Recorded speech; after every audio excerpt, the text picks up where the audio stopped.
Hello and welcome. Lockdown on blast. The Furlough Files with me, Lindsay. And me, Gaz. Should we just say like each half a sentence each for the whole rest of the thing? We'll have to so we don't talk over each other and fuck up Yeah. the call. So fucking annoying. Zoom parties are a shit show, aren't they? They're actually really fun though, because you don't have to worry too much about having a conversation. If you're playing true, the games. I don't actually like having a conversation on a group call.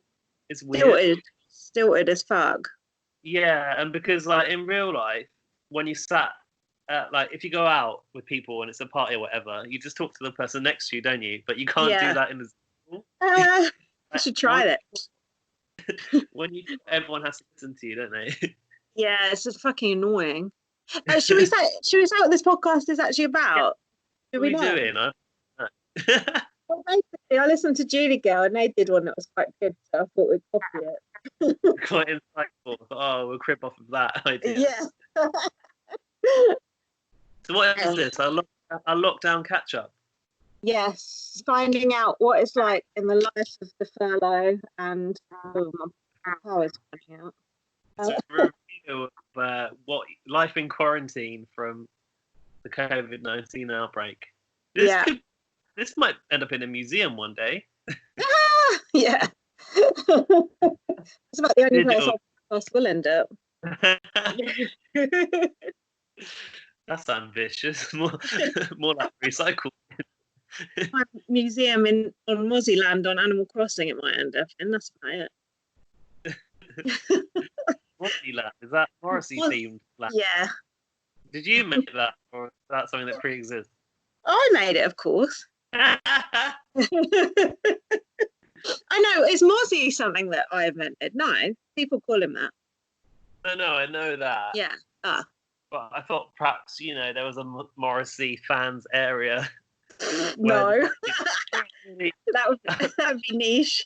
Just me there. There is one at Ireland. Okay, so what are we going to talk about? Well, you said you've come up with some questions for me. I have. They're hot topics. Yes. Hot topics. And I've created a few lists of my things to do in furlough or in quarantine or in lockdown or whatever the fuck you're in right now. Okay.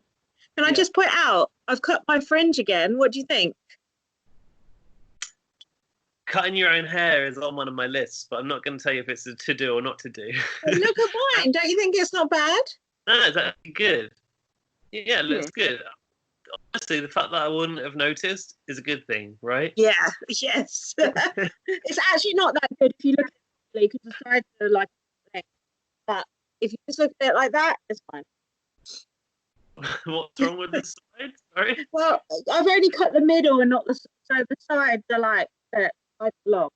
So I think that's okay. It's good though. We need Nikki to advise. You remind me of that cat with a watermelon on the head.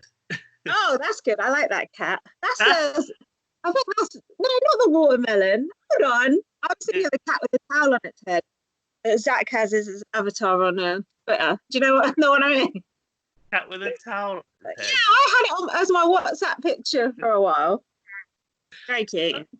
I'm going to look for the cat with the watermelon, see if I can find it. That's not a compliment. Oh, you might be paranoid now.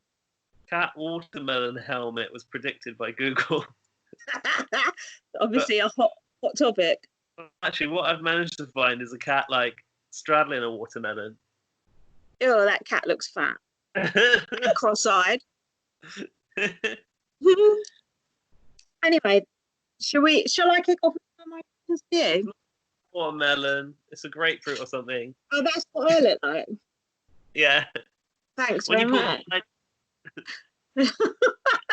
Oh no, Jackson's going to eat me. Jack what? Jackson is going to eat me. You've forgotten who Jackson is, haven't you? Jackson. Is he from Coke? No. Who's Jackson? Fuck's sake, he won Big Brother USA. Did I watch that one? He was the one they pulled out for being a racist at the end, and he come out with a face like fucking thunder. Yeah, you watched the whole series with me, dear. That, like, sort of gun wielding man, right? Square face guy. Confetti on my shoulders. Fucking hell, guys. Lockdown's been treating you hard. Confetti on my shoulders guy, right? Yeah. How have you forgotten 3 months of your life like that? Not that he won. Well, so you should. It was a disgrace to humanity. She gave him a hard time, right? Yeah, he would come out like and ask his mum if he'd been a good boy. She's like, no, you're in big trouble. I'll blank that out. Jesus. Anyway, shall we just talk about what's happening in our lives? Like, what is going on with for you at the moment?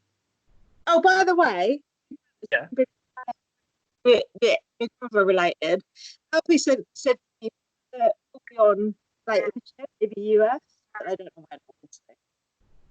It's not really news, is it? I'm struggling again with this signal. Skype is so fucking shit. For fuck's sake. Big Brother US is going to be on later this year, apparently. Oh, okay. Apparently. Great. Wait for that. Great. That's the spirit. I was pleased when it was cancelled. Oh. And also, Big Brother Australia starts apparently in 5 weeks' time. Are we going to be covering that? Of course. Good. Should hope so. Rather not if the quality is this bad, but everyone bitching about Big Brother Australia's pre-recorded. Now they're fucking kissing the fucking feet of the pre-record because it's the only thing we've got left. Yeah. So, okay, if we're talking about Big Brother now, I was wondering about Big Brother, and I did a little bit of research to find out like what happened to the other Big Brothers around the world that were running during lockdown. Because obviously Big Brother Canada got cancelled, which is really sad. Because actually that series was quite fun. And when we spoke about coronavirus, we saw the German housemates find out about it, didn't we? On news and stuff. And well, they must have shut that down as well. But apparently that series is still going and hasn't got a winner yet. So that one's still running through quarantine. That's mad. And also Brazil just finished last week and has a winner. So that obviously continues normal as well. So it's a shame. I guess government restrictions maybe differed between countries because like Canada didn't carry on with a non-essential business, wasn't it, or whatever. Germany and Brazil have more respect for reality TV. Imagine coming out, it's like you come out to everyone fucking wearing face masks and bloody God knows what. You'd be like, what the fuck? Well, I'm still like that when I go out and I see people wearing face masks. I know. What are you going to do if they make it mandatory to wear face masks? It's embarrassing, isn't it? Well, speaking of face masks, like I know Rowan said, being allowed, our friend in the US, said that she wasn't allowed into the supermarket without a face mask. But like here, initially when coronavirus started, they said you shouldn't wear a face mask, or like wearing a face mask doesn't help. So yeah, and also, what about my lipstick? I can't wear a face mask and wear lipstick. To like put your lip on the outside. Yes, I did. Oh, we could invent that for Dagenham. Face mask with lipstick on. Oh, that sounds creepy. One little like the window so you can see. Transparent window. Lip mask. Oh, that's good. No, but the thing with a face mask is apparently if you're frontline and you're going to get coughed in your face or whatever, then that's okay. Then it will help you. But like generally, you don't just walk out of your house and like there's coronavirus everywhere. You're not like swimming. Are you sure? Yeah. Feels like there fucking is. Doesn't it? See, I feel like this feels like it's all over now. Is that because I'm not? You haven't taken it seriously from the fucking minute it started, let's be honest. There's you who came over to do a podcast at my house when I had whooping cough. Shush, Jack, still don't know about that. You don't watch this, I don't mind. So I feel like at the start of it, I was taking it really seriously because I thought that I had it. Yeah. Because I was ill for a long time and I was coughing and I had not a fever, but I had night sweats and I felt ill for quite a long time. And that cough went on and on and on. And I was you're always fucking ill. You say that, but so are you. Yeah. And my biggest concern was giving it to my boyfriend's mum. And I'm really scared of that. And then I also have a friend in Ireland who I think Ireland's taken it a lot more seriously. And she's been kind of not catastrophizing, but like stressing to me that I shouldn't have been mixing with his mum. Well, she's kind of right. She was kind of like hyping it up for me, I think. Whereas Dan, my boyfriend, was a bit like, "You're fine." We were me and Dan talking about it. And we were surprised that Dan wasn't more concerned. Like, I get you coming back and forth like laissez-faire because that's how you are. But I was surprised that Dan wasn't more concerned. Russell Brand, laissez-faire. No, because Dan didn't believe that I'd got coronavirus. But then when my senses smelled, I was like, oh, and then they said that could be a symptom. I was like, well, I think I've definitely got it. But also, you can carry it without showing symptoms, so you could still have it and give it to Dan's mum. Yeah, I know. But anyway, she's going up to the shop now by herself, so... Not your fault, then. As long as it's not on my conscience. Oh, God. Now, yeah. I'm not really, like, watching that much news as much as I was at first. No. Because initially we first were like working from home, and the first thing I would do in the morning would be put on the news or watch This Morning on about it. And now, because I don't really listen to that stuff, it feels like nothing's really happening. I'm just living. And also, now that like Boris Johnson don't even do the update, it's not even worth tuning in for all these fucking also rans. He gives a fuck what they say. Oh, download this fucking app onto your computer so we can track the person you've come into contact with. Fuck off. That's some David Icke type shit. I'm not doing that. Is that what they do? They're trialing it in the Isle of Wight, and this app can like tell you every person you're in contact with, even if you don't know them. I'm like, that is some fucking MI5 fucking CIA shit. I ain't downloading that. BB on Blast does not endorse that app. You know they've got that problem though, don't you? Yeah, Men in Black. No, China did that. So everyone in China has to have this app which like confirms their health status. And you're supposed to report your symptoms and stuff, I think. I don't know, and you get a green light or a red light or like an amber light, and then if the authorities stop you, they can like check your app to see like if you're well or not. You could lie to the app. You could lie to the app, right? Look, I don't think the whole thing is a conspiracy in itself. Like, I don't think it was like released into the world. I don't think it's 5G or anything like that. Don't get me wrong. But all these things that they're bringing in, those are things that ain't going to go away. They're things that are going to be with us now. New ways to spy on us, and I don't trust it. Ask Laurie. Don't trust Telegram. She knows. Yeah, she don't trust Telegram. It's Telegram from China or something. It's Russian. Russian, yeah. The Russians are spying on us all. Can't. No offense to any Russian viewers. Yeah, so what else has been going on? How are you actually secretly enjoying lockdown? Admit it. Me? Secretly enjoying it? There's no secret about it. I love lockdown. I absolutely love it. Like, I'm getting anxiety about life going back to normal. I know. I can't imagine like going on a train ever again. Can you?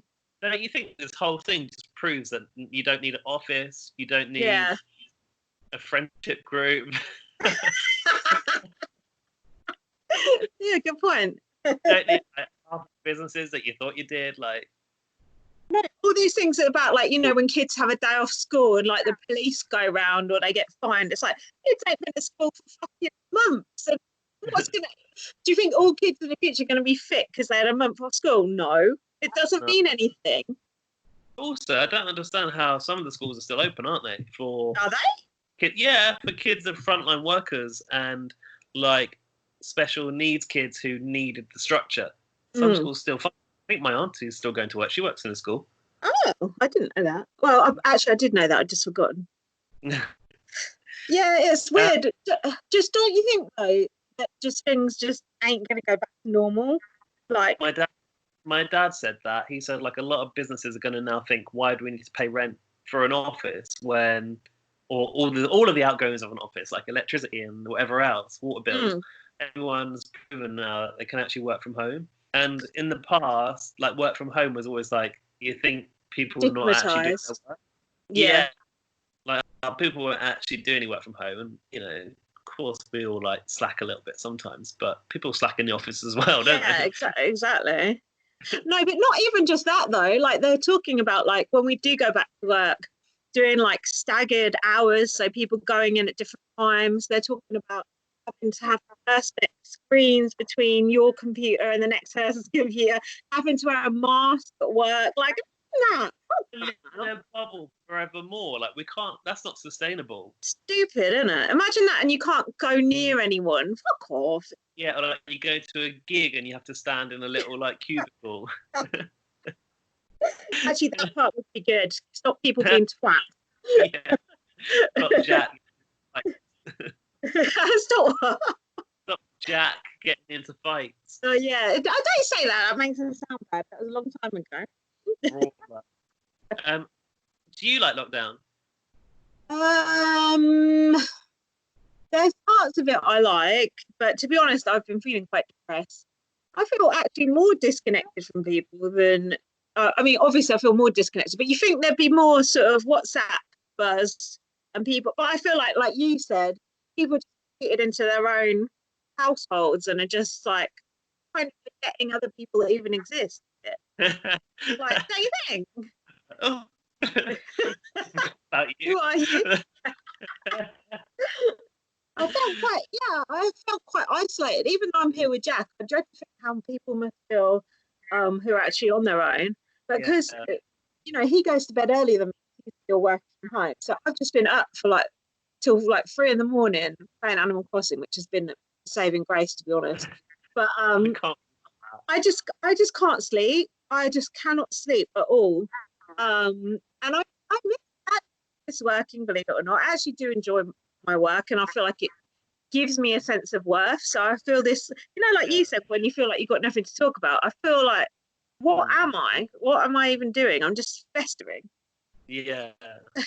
Yeah. I think I had a lot of anxiety at the start of it about not having a job to do and worrying that I have nothing to talk about and I'll be a really boring person. That was how I felt. Odd.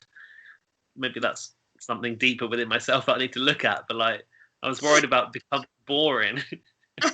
Nah, you don't need to worry about that. That happened long ago. God, I served you that, didn't I? But yeah, I found that I think I'm an expert time waster. That's the problem. Not. No comment. Not when I'm at work. I'm productive at work, but when I'm on my own. Of course. When I'm on my, I even said this to my boss. I'll be fine. I'm an expert time waster. I was like, oh, I wouldn't have said that about you. And I was like, no, I mean, when I'm at home, I can be very, very late.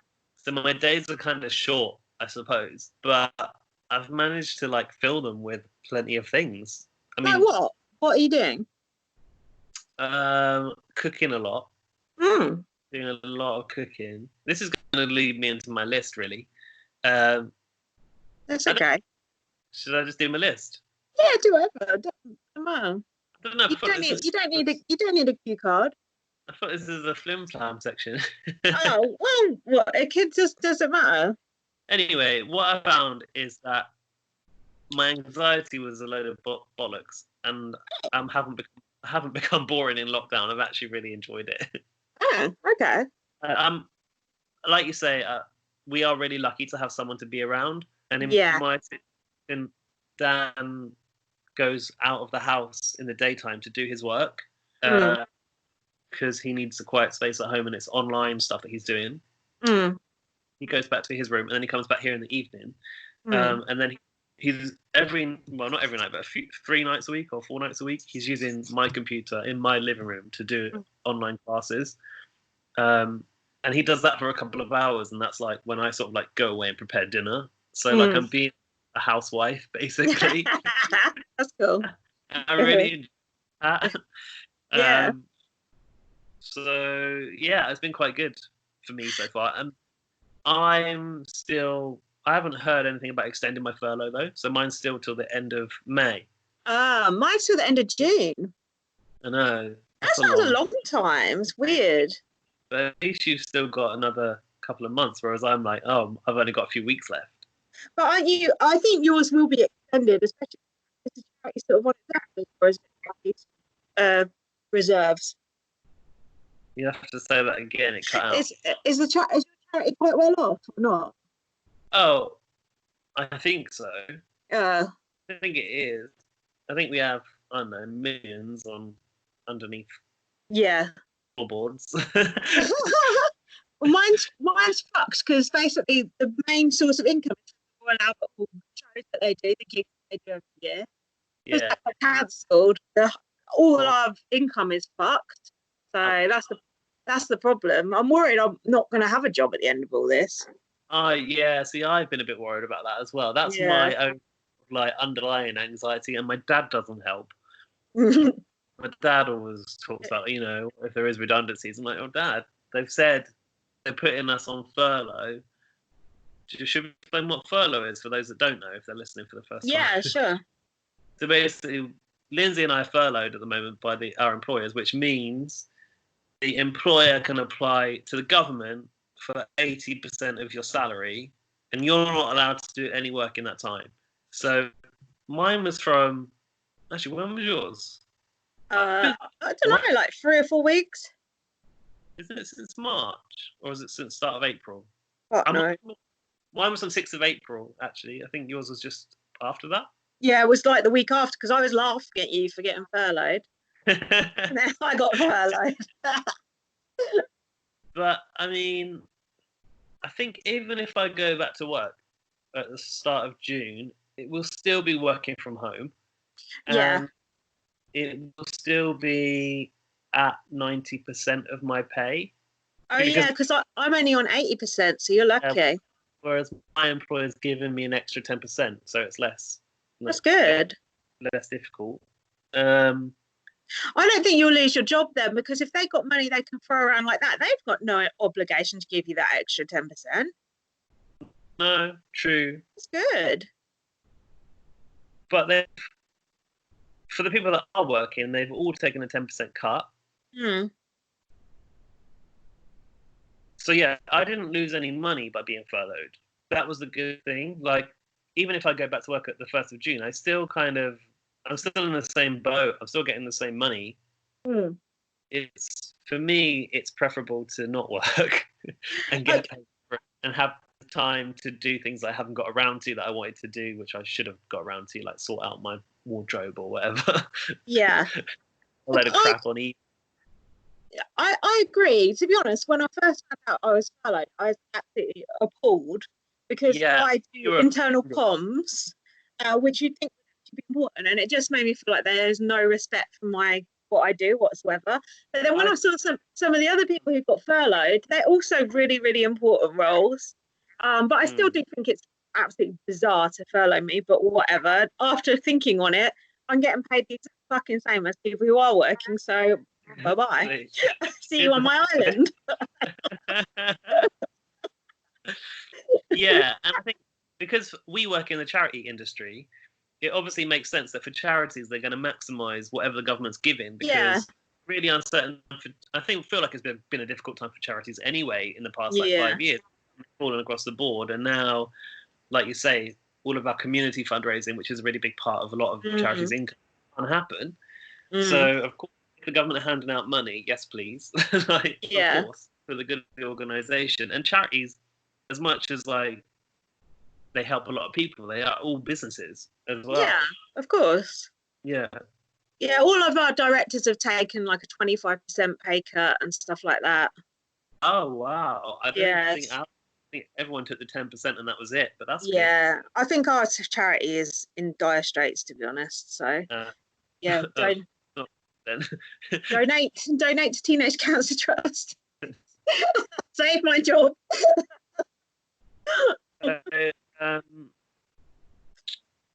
So, no, I'm going to save that one because I've got something else to come back to that later. Oh, I was going to say, should I say one? Yeah. Do you think your relationship has improved while you've been on lockdown? Yeah, well, not improved, but I think it hasn't deteriorated because my relationship. That's always a bonus. I was already happy with my relationship. Like, I really am very happy in my relationship, and I guess for me, like I said, it's less intense because we're not together all the time. Yeah. Dan does go and do his work and comes back, and so there is a bit of respite for both of us. Not that I think we necessarily need it, but we even spoke about this the other day, and I said, like, I'm really grateful to be with someone that I can happily spend that much time with. Yeah.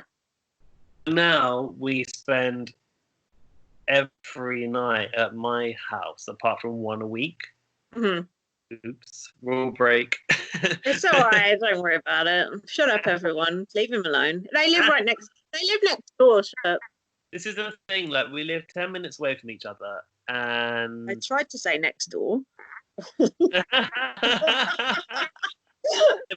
live on a really quiet route, so like you can walk back to each other's house and not pass anyone. And I always come back to like the whole logic of you still go to the supermarket, you still cross paths with a ton of people, and there's actually still people out there in the world still going to work.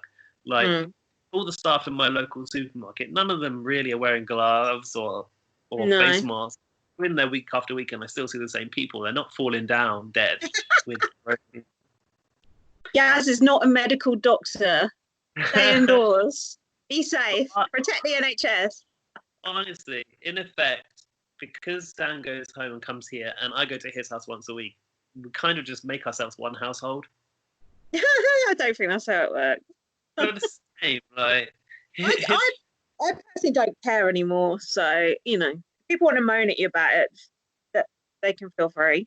Yeah, and the other thing is that his mum has a disability, and so sometimes it's nice to go and, well, for him to sort of go and check that she's managing everything for herself and that he can help out a bit. So on Sunday, it's like a particular thing that we do where we have a roast dinner. So it's like a routine thing, and we know that everyone has a good meal. And yeah, I just think like there was a lot of concern about her start, and from some of my friends, like the one in Ireland, there was a lot about her, but actually, like, she stays at home anyway, so this is not that different for her. Like, but suddenly what I noticed is everyone was coming forward being like, oh, do you need any shopping? Like, do you need this? Do you need that? And it's actually, she's at home all the time. She hasn't got the mobility and the freedom to go to the shop.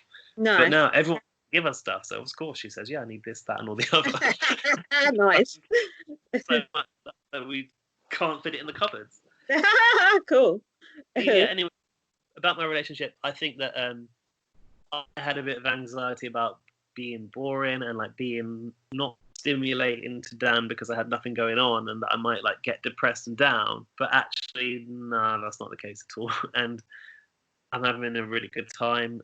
I like cooking for him. He's just spoiled me rotten for my birthday, and everything's really good. That's good. How about you? Because you and Jack have never spent so much time together. No. It's been good. Yeah, my house is so small.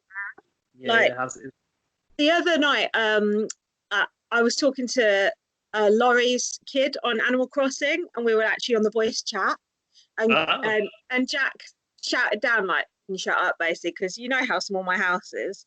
But that was like literally the only thing. We've only had two other disagreements, which were both very petty. One was yesterday about the washing up. And considering it's been, I think we've been 6 weeks here together now. That's pretty good going. You've had two, that is good, because I would have expected more rows. Yeah, so would I. I think we've been doing well. I think we've been giving each other a lot of space. He just goes in the bedroom and listens to music and reads a book, and I go down here and do whatever. And we've just been, because he's working out, he's working from home, it helps. I think we've been getting on really well. We just like careful not to eat too much, not to drink too much.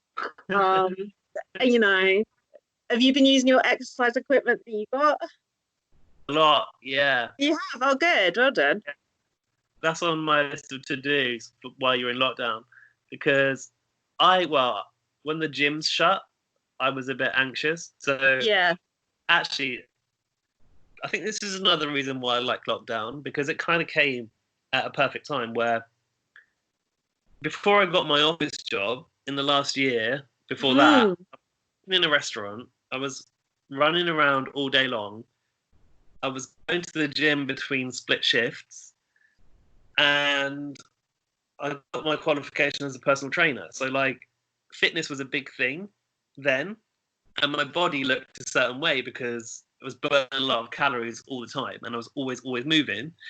And then I went to my office job, and I started to sit on my butt all day, and I really felt like actually I was in a lot of pain to begin with. Like my shoulders were hurting from using the mouse all the time.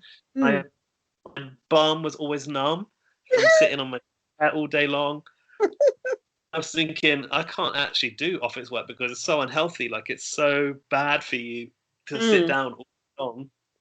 And then I think just before, as coronavirus was emerging, I was starting to feel a bit like bad about my body. Like, I was having issues with my body not looking like it did. And I tired from going to work and commuting to work.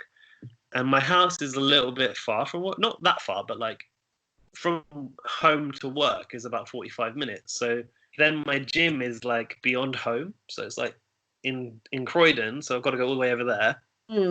Only going to the gym once a week, which was a real drop from previously. Then they closed gyms, and I was like, well, now I can't go at all. And I wanted to buy dumbbells. And if you want to buy dumbbells now, like they're impossible to find. Plus, like the Nintendo Switch. Can't you get a Switch either? No. That's one thing. Demand for games consoles went like through the roof. I sold my old Xbox and my old PlayStation. Oh, that's good. My old PlayStation PS3, I got 70 quid for it, which before lockdown would never have happened. I would have been lucky if I got. Yeah. Anyway, so I was really worried about not being able to go to the gym. I was already not that happy with my body from sitting on my ass at my desk, and then I put a shout out on Facebook, and my friend Cuba, who was at my party with the lights. I love him. I knew you'd like him. Yeah, he's sweet. He's kind of cool and funny. Very funny with the answers as well. The yeah. teabag. Yeah, he's good. By the way, we were playing. What's it called again? Jackbox. For my birthday. We'll talk more about Gaz's very exclusive birthday parties soon. Brace yourselves, guys. Yeah, I put out on Facebook for, has anyone got any weights at home? Because I thought, lots of people probably got dumbbells like under their bed they've never used. And then Cuba said, I've got a bench and I've got a barbell and you can take it, like you can have it. And I was just like, okay, wow, this is kit that would cost me about 300 quid up, probably. Did you not offer him any cash for it? I said, do you want some money? He said, no. I think it actually was his brother's. It was under his bed. And his brother's not at home anymore. So I went, this is when I went on a bus to go and get it from him, which felt like a breach. And they were playing the announcement saying that public transport's only for key workers. Just to say, I've not been on a bus, a train, or any fucking place except the supermarket and the pound shop. So direct your complaints to Gaz, not to me. Thanks very much. I've been everywhere. I didn't know the pound shop was still open. It's good. I love the pound shop. Is it Poundland? No, it's not, unfortunately. It's a pound shop, but it's not really a pound shop. There's stuff that costs more than a pound. They're the worst. Like Mega Values, or that one? Pound Stretcher. They are stretching it, the motherfuckers. I didn't know Pound Stretcher still existed. I know. It's good. They've got some good shit in there. Yeah. What's that one? What? Yeah, in certain just before you get to certain, yeah, anyway, so I managed to get this bench, and then I brought it home in an Uber, and I put it out on my balcony. And then obviously, like, the first couple of weeks of lockdown were like really hot, so I was outside a lot, and yeah, I think that I've managed to like gain a bit of muscle. So cool. Yeah, I'm happy. I can't. The problem is I can't do as much cardio, so I'm not as like what's the word, lean as I was. But Mm. my arms are bigger, so that's fine. Have you been like going? Have you been going out for a walk and shit like that? Oh yeah, you've been walking to Dan's house. No, but at the start, I felt like everyone was going to the park, weren't they? Yeah. Like going for a walk was like all you could do, so everyone did it. Yeah. Even though they've never done it before in their lives. Exactly. When lockdown first, no, not, I don't know if it was lockdown. When the government first started to shut things down, National Trust like opened up all of their green space. Did you know that? Oh yeah, but didn't they have to cancel that quick shop? Yeah, because the government said, "Oh, you should really get out, like go out into nature," and then everyone did, and then they got pissed off and went, "Actually, don't do that." I do think it's fucking stupid when they're having a go at people for sunbathing. And I get the thing like, oh, okay, well, if you sunbathe there, then other people might think it's okay to sunbathe there. Then you've got like 100 people sunbathing there. But if it's literally just 3 fucking people sunbathing separately in a park, just fuck off. Exactly, but also, what's wrong with lying in a park with a massive radius around you? Exactly. They shut down. Did you hear about when they shut down Brockwell Park? No. Like it was a sunny weekend, and they worked out that there was possibly like 2,000 people went through the park in a day, and calculated like, yeah, but if that's how many people are in the park with that much space, they've all got like, I don't know, 5 to 50 square meters each or square feet each or whatever. I just think the police and the government have to be a bit sensible with it because people are getting quite pissed off now. And do you remember when you predicted the riot back in the day? It's not happened yet, but I think they need to say, look, in 3 weeks' time or 2 weeks' time, it's going to be this, this, and this, because otherwise it's starting to get aggy. Well, I think that's why at the end of each lockdown period, they're going to keep saying, oh, just another couple of weeks. Yeah. 4 weeks, because they can't say another month, because they'll lose their shit, and then people will go Curry's and Carphone Warehouse don't exist anymore. PC World, and can't buy. And I just think, I don't know, I just wonder what is going to happen with pubs and gigs and everything else, you know. I just don't know. My computer keeps going dim. We can't. We have to go back to normal at some point. It can't be like this forever, like queuing outside the shop. But don't you think some things are just going to be changed forever? I do. Like, I don't think people will shake hands anymore. Oh, good. Yeah, I've got sweaty hands. So yeah. And also, like, I used to live in Thailand. You don't need that. You just like do a little pray. Oh, that's nice. That'd be nice. Yeah, that'd be good.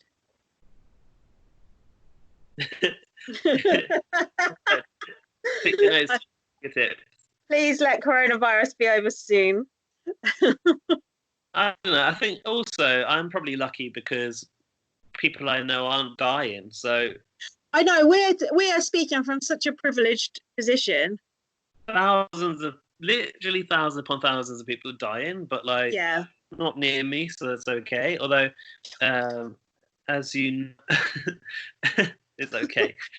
It's not okay, but like it's not okay. It's really awful. Yeah, but like in our worlds, like it seems less real because of that. I know, but it has happened to people that we know of. Yeah. And you know, people on Twitter has lost grandparents and parents and stuff. So it's you know, they're for the grace of God, go us. Sorry, that doesn't sound like something I would say. That's why I laugh. But it could, you know, it could easily happen. When you said grace of God, do you know what came up in my head? What?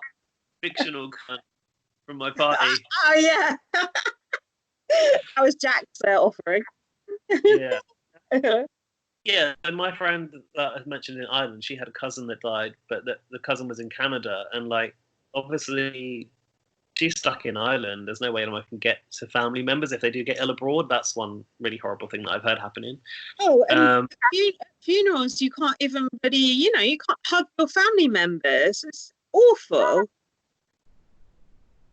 Yeah, but I think people should just hug each other. Like, you're not going to go to a funeral and hug your family, are you? You have to, though. You're just not taking it seriously. Dan crossed paths with his auntie, and she was like, "Yeah, I gave him a hug." You guys are causing these deaths. I saw her the same day, and when I went out for a run in the park, and she was in the park, so we saw her on the same outing. I didn't. I stayed away from her. Oh, good. Like, I must admit, I am missing people though. Like, I'm missing like my best friend who lived in Leeds. I've seen her since September now. I'm missing the partner down on Mother's Day. Like, I'm missing like the odd person. Would be nice to see them. Yeah, I mean, yeah, I miss it. I think like I like going out to eat dinner with someone. Obviously, that can't happen. Don't know when that can happen. You were saying that you felt like people have. You said to me the other day you felt like you're the only person left on the planet, and it's funny because you live with Jack, so I don't know what he's doing. But you said you feel like people have kind of like withdrawn a little bit, but at the start it felt like everyone wanted to do like house party app. Have you done that? Yeah. Is it any good? Oh no, I've not done it, but yeah, that first week, like everyone was everywhere. Like I did like 3 chats or like pub quizzes or whatever that week, and then the week after, everyone gone tumbleweed. And look at the superfan chat; that's fucking dead. No one's saying anything. It's like this should be fine with there's no Big Brother on. No one gives a fuck. Exactly. I don't know. It just feels like a few people have withdrawn, which is a shame. But I probably have as well. Yeah, I think maybe just people cope differently. Yeah. And need things like my friend said, "Oh, do you have the house party app? I think you should get it so we can play games." And I was just like, "No, I don't want to do that." Yeah, but those jackpot games are good. Yeah, they've been fun, and I will do those again. Do you want to talk about your birthday party? Yeah, okay. I don't need to talk about it. It was Gaz's birthday this week. No, Sunday. 2 days ago. Yeah. I had a really good day, Like, my lockdown birthday was really fun. I think people were like, oh, everyone's like, oh, it's lockdown birthday, like, and it's going to be drab or whatever. But I had a really nice day. Dan made me birthday pancakes, and he put, like, candles on them. And it's like a pancake that's partly cake batter, so it's more like a cake. Oh. Put like sprinkles and cream on it, and he brought it to me with candles on. I blew them out, and then he got me lots of nice gifts. And then I came back to mine. He spent some time at his house, and he cooked a dinner and brought it over. And he got me a game, so I was playing that game, which is the old Aladdin game from the Sega Mega Drive. Oh, cool. I was playing that in the daytime, and then we had my party on Zoom, kindly hosted by Rowan. Being _allowed. Yeah. I say hosted. She was barely hanging in there. Oh my god! What the fuck? How was she so drunk? What was she drinking, man? It was the second party of the day, so I guess that's why. Oh, that makes sense. She was absolutely shit-faced. I think obviously everyone's on lockdown, but I don't know how she manages to do it with like 2 kids as well. Like, it was very entertaining. Yeah. She had to be carried to bed, apparently. So, yeah, it was mostly Big Brother people, wasn't it? Yeah, and Cuba. And my friend Cuba, yeah. What I like about Cuba is he chucks himself into anything. He just doesn't care. He did, yeah. And he must have been like, what the fuck are these people talking about? So, yeah, basically Arissa dropped in for a bit, and then everyone lost their shit for a minute. Even Dan said he was starstruck. It was only you and I that knew she was coming, right? I hadn't told anyone else. Josh. And Josh. Oh, yeah, and Josh. But Josh is going to be starstruck by her because he's mates with her. Colleague of her. That's Josh Grant. I loved Josh's outfit for your party, let me just say. You what? Josh's outfit for your party. It was so cool. I set a fucking 80s theme and then realized that I had no idea what people wore in the 80s. Or like, I feel like I could do 80s if I had like makeup and stuff, because I feel like they were, I don't know, glam, rock and stuff like that. But then I don't have that stuff really. I have got some Halloween makeup actually. I probably could have done something more, but like, I was like, oh shit, I don't know how to do it. But for a girl, I think you can easily do that eye makeup and do your hair. Yeah. But then Josh had like a big long wig and like a bandana and mirrored sunglasses. So he was dressed as Slash from Guns N' Roses. That is. No, I did hear that mentioned, but I was like, didn't really register. And then someone else said he looked like someone else, and I wasn't sure who that was. Like, can't remember. I think I was drunk. But yeah, he smashed it. Were you drunk at that party? By the end, yeah. I was drinking, but I don't feel like I was drunk. That's why in the last game I didn't submit any answers. I couldn't think of any shit. I was too drunk. I was just handing my phone to Dan. But yeah, we were drinking rum. I had like a rum liqueur, so it was like a flavoured rum. It was really sweet. We were drinking it neat, 20%. So too strong. But by the end, I couldn't come up with logical answers. But yeah, when Arissa dropped in, yeah, that was fun. Just like I just want to shout out Lorcan. He went, Arissa, I just want to say I really love you. Oh, you love me. It's like, who are you? So I'm just kidding, Lorcan, just teasing. The funniest thing is that Marissa didn't recognise Josh with the outfit on. Surely she just hasn't got to his cam yet, but I don't think she realised it was him. But yeah, I explained to Cuba via WhatsApp who she was, because obviously he doesn't know. No, he'd be like, who's this? Why is everyone so excited? Yeah, exactly.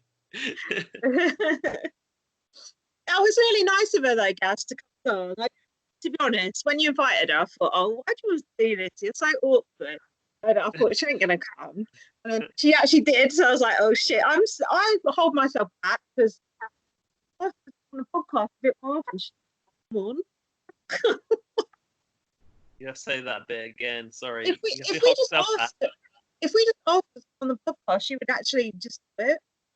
Oh yeah, definitely. And actually, she did say that she would come on the podcast this season post jury. Happen, but she's got a get out clause for that one now. There is no jury. But yeah, no, it was really nice. Thank you for coming, Arissa. Thank you for coming, everybody else that was there. It was really fun. It was really fun. Yeah, and it did make it really fun actually. Activity, and like you say, you don't get to see your friends now. So what I like about this, the whole lockdown thing, has kind of opened up potential to socialize online. It has actually. I did a video chat with my mum, which I had never ever done. It was very amusing. She's my teeth, eyebrows. Just like, yeah, it was funny. So, but also like to socialize internationally. So on that, we had people in Canada and the US and the UK, and it's so easy to do it. But in the past, no one really thought of it. No, I do think that will definitely improve in the future. Yeah. And going back to what we were saying about sort of ways of working in the future, I think, no boss could ever say to us, "Oh, you can't work from home again." No. Can they? It's just like, I'm definitely gonna ask to work from home another day a week. So I don't want to come in to London, and I work on fucking Oxford Street. Like, you cannot socially distance from people on fucking Oxford Street. It's the busiest street in the whole of the UK. So I need to. I'm just scared about like touching like the escalator things and the poles on the tube and all that. Yeah, I mean, I would say we almost certainly, when we get sick, it's going to be from commuting 9 times out of 10. Yeah. Like, even when I was on the train just before the office was shut down, I remember I pulled down one of the little table tray things. Oh. That crevice was like so much fluff and dirt and grass. Where all that shit lives, and then you put your cup on it, book on it, and you touch it, and then you scratch your eye, and that's how you get it. I still can't get over the fact we went to that Balliston and we're just rolling around in their halls. It's like, that just seems insane that we did that just before all of this. I'm so glad we did it then as well, and that Rowan was from the USA. Like, it was so close to the sort of cut-off point. But I'm also convinced that you were the first person to get ill from those balls. I know, from that. That could have been COVID-19. Who knows? It could have been. There's no way that place can survive coronavirus. No fucking way. I don't know. I mean, you can restrict people in the ball pool and like not let them touch each other. But imagine, not as much fun, is it? Balls, like all of the shit that's growing in there is like, ugh. Oh my god, it's funny. We won't know unless we get an antibody test if we actually had it, and we're not. No one's going to get one of those now. No. But I do feel a little bit like invincible because, well, not invincible, but like Corona can't touch me now because I think I already had it, which is a bit probably. You should be careful about saying things like that. Why? Because it tempts fate, doesn't it? It does. I do. I believe in that. Actually, I feel quite smug about being in a relationship. I'm not saying you, but I've done that before where I've been very, very smug in a relationship and feeling very, very pleased with myself and like, yeah, I've got this dust, and then it all just falling to pieces. So I'm never complacent like that these days. I'm grateful for every second I get. You know what I mean? Yeah, but you can also be confident. I would rather err on the side of caution. That is, I think it's your nature, though. Yeah, it is. Damaged goods. Oh my god, that's not very nice. No, but you can talk. But you judge future situations based on past experience, and like if everyone does. Yeah, I suppose. But you're predisposed to expect the negative. That's what I think. No, I just expect the unexpected. That reference always comes back around. Right, I'm going to ask you a couple of questions from my list. Are you ready? Sure. What have you learnt about yourself on lockdown? Oh God, that's like a Big Brother question.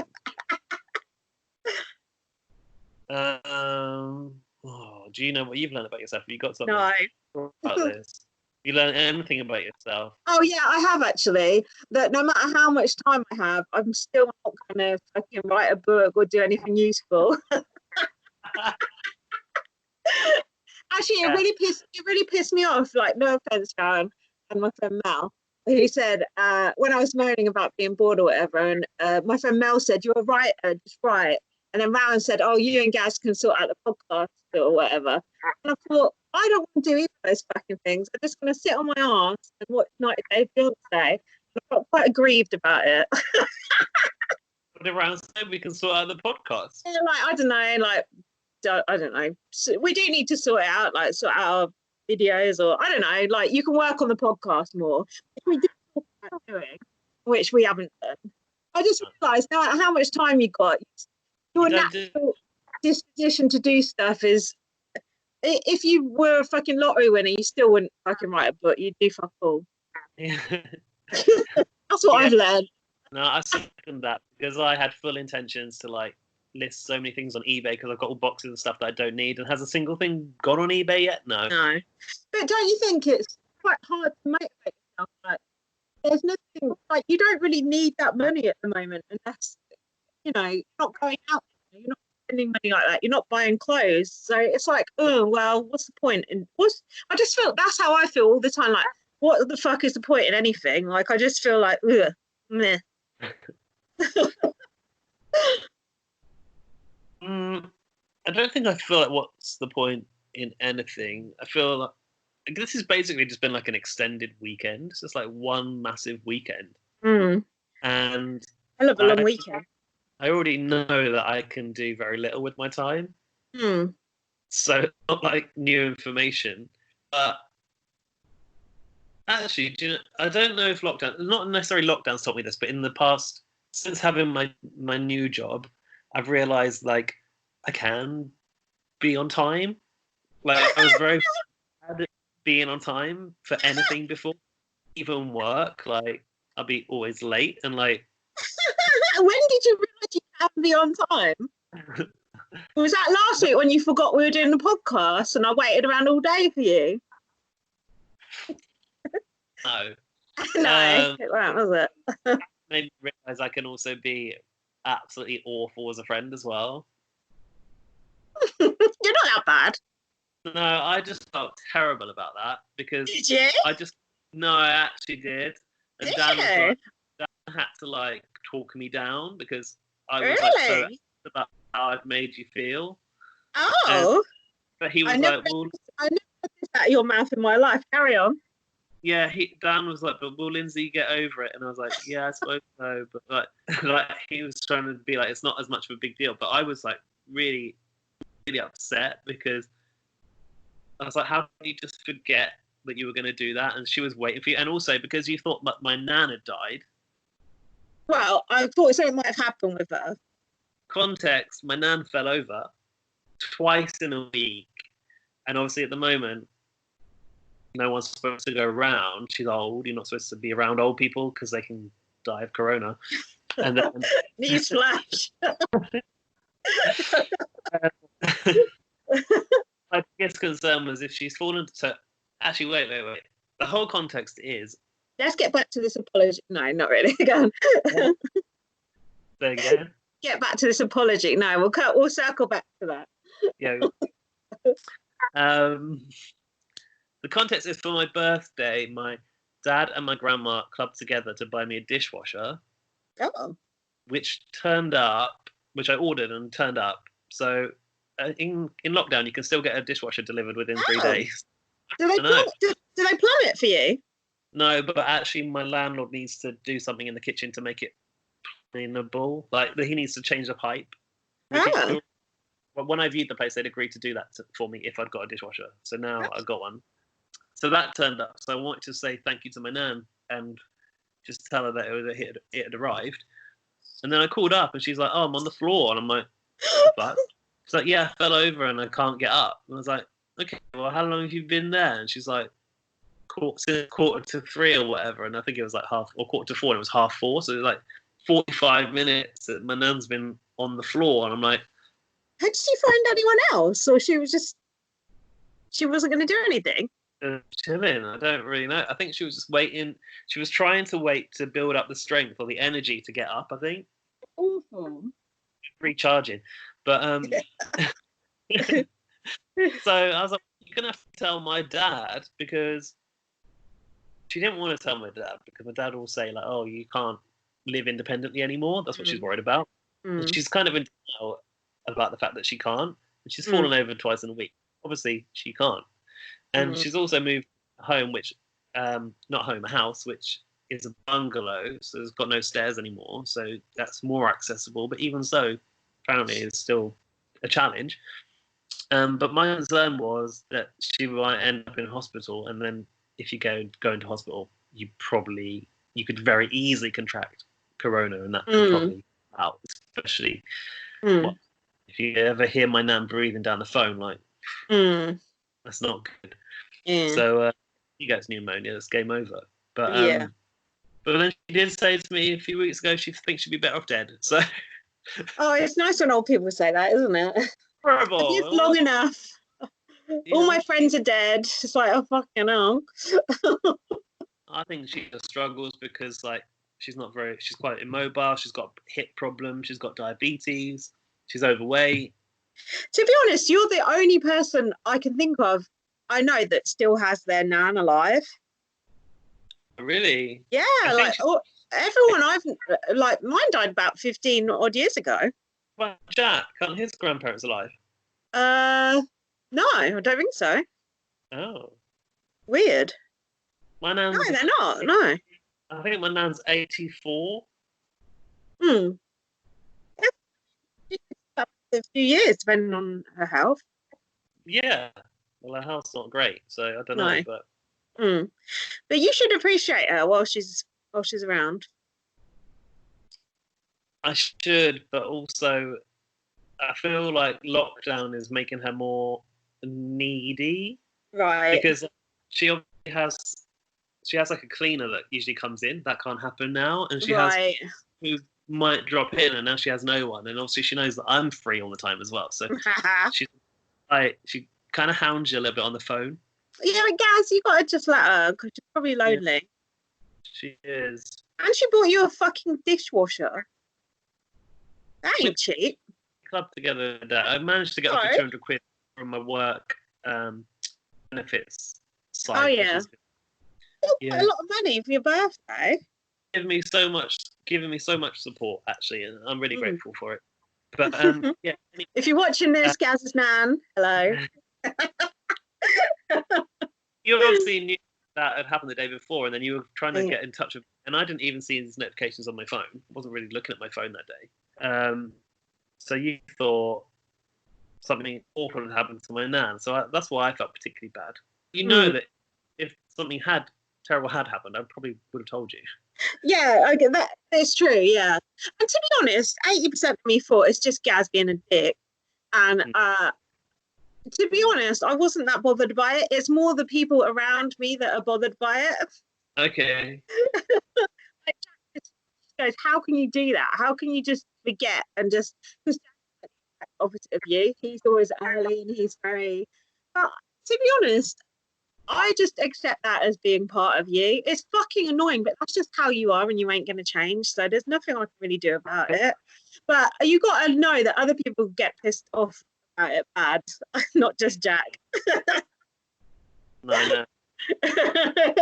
Going back to me being on time, that's what I realised with my job is like I can actually like hold a routine for a job.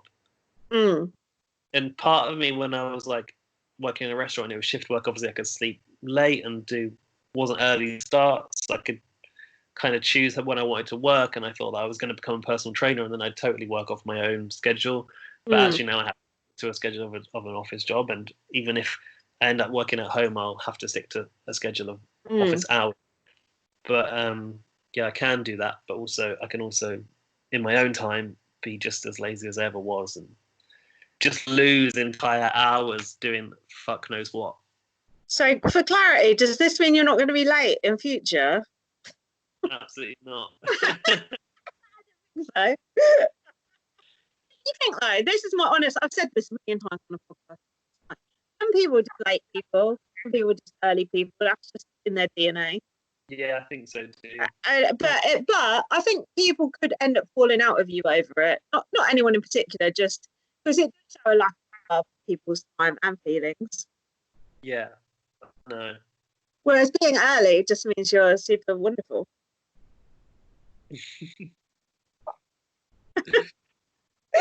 Anyway, moving on. Do you want another question? Yeah, go for it. Have you discovered you have any hidden talents in lockdown? I can't wait to hear yours. I don't have any. Hidden talents, no, but I've cooked some really good food. Oh yeah, you're a good housewife. Yeah, no, I really am. I do like looking after people as well. So like, there's a little part of me that likes to do laundry for Dan and cook for him and like provide. I do like to provide, really, but I think I've been cooking food that I wouldn't normally types of food that I wouldn't normally cook. So like, for example, I made a white sauce. I know that won't appeal to you, but like, all you do is like put butter and flour and heat it in a pan and then start to add milk, and then you've got like a white sauce, like stuff like that, which seems like difficult or complex or something you need to buy. Actually, you can do it yourself. Yeah. Really resourceful with how I stock my freezer and just like making meals out of like whatever is just there. That's what I've done. I've been quite resourceful and I've surprised myself sometimes. Like I made a a haddock gratin. So that was like greens on the bottom, which should have been spinach, but I used greens because that's what I had. And then haddock with white sauce and potato layered on top with cheese. Oh, And like it looked really good. And I don't normally cook like that. Normally when I cook one pot stuff like spaghetti bolognese or curry or whatever. But yeah, I've been cooking in a different way. It's not a hidden talent. Did it taste nice? Yeah. All of the meals I've done have been really good. Admittedly, a lot of them are Jamie Oliver stuff. That doesn't matter. And when I tell Dan, he's got a vendetta against Jamie Oliver because when he was at school, he liked eating turkey Twizzlers. Jamie Oliver took them away. So Dan, Jamie Oliver this, Jamie Oliver that. But yeah. I agree. I'm on Dan's side here. So did you see? Well, you're not really into food, so you probably wouldn't have watched it. But Jamie did a show in response to lockdown called like "Cook and Keep Calm and Cook" or "Cook and Carry On" or something like that. Keep calm and waz it up.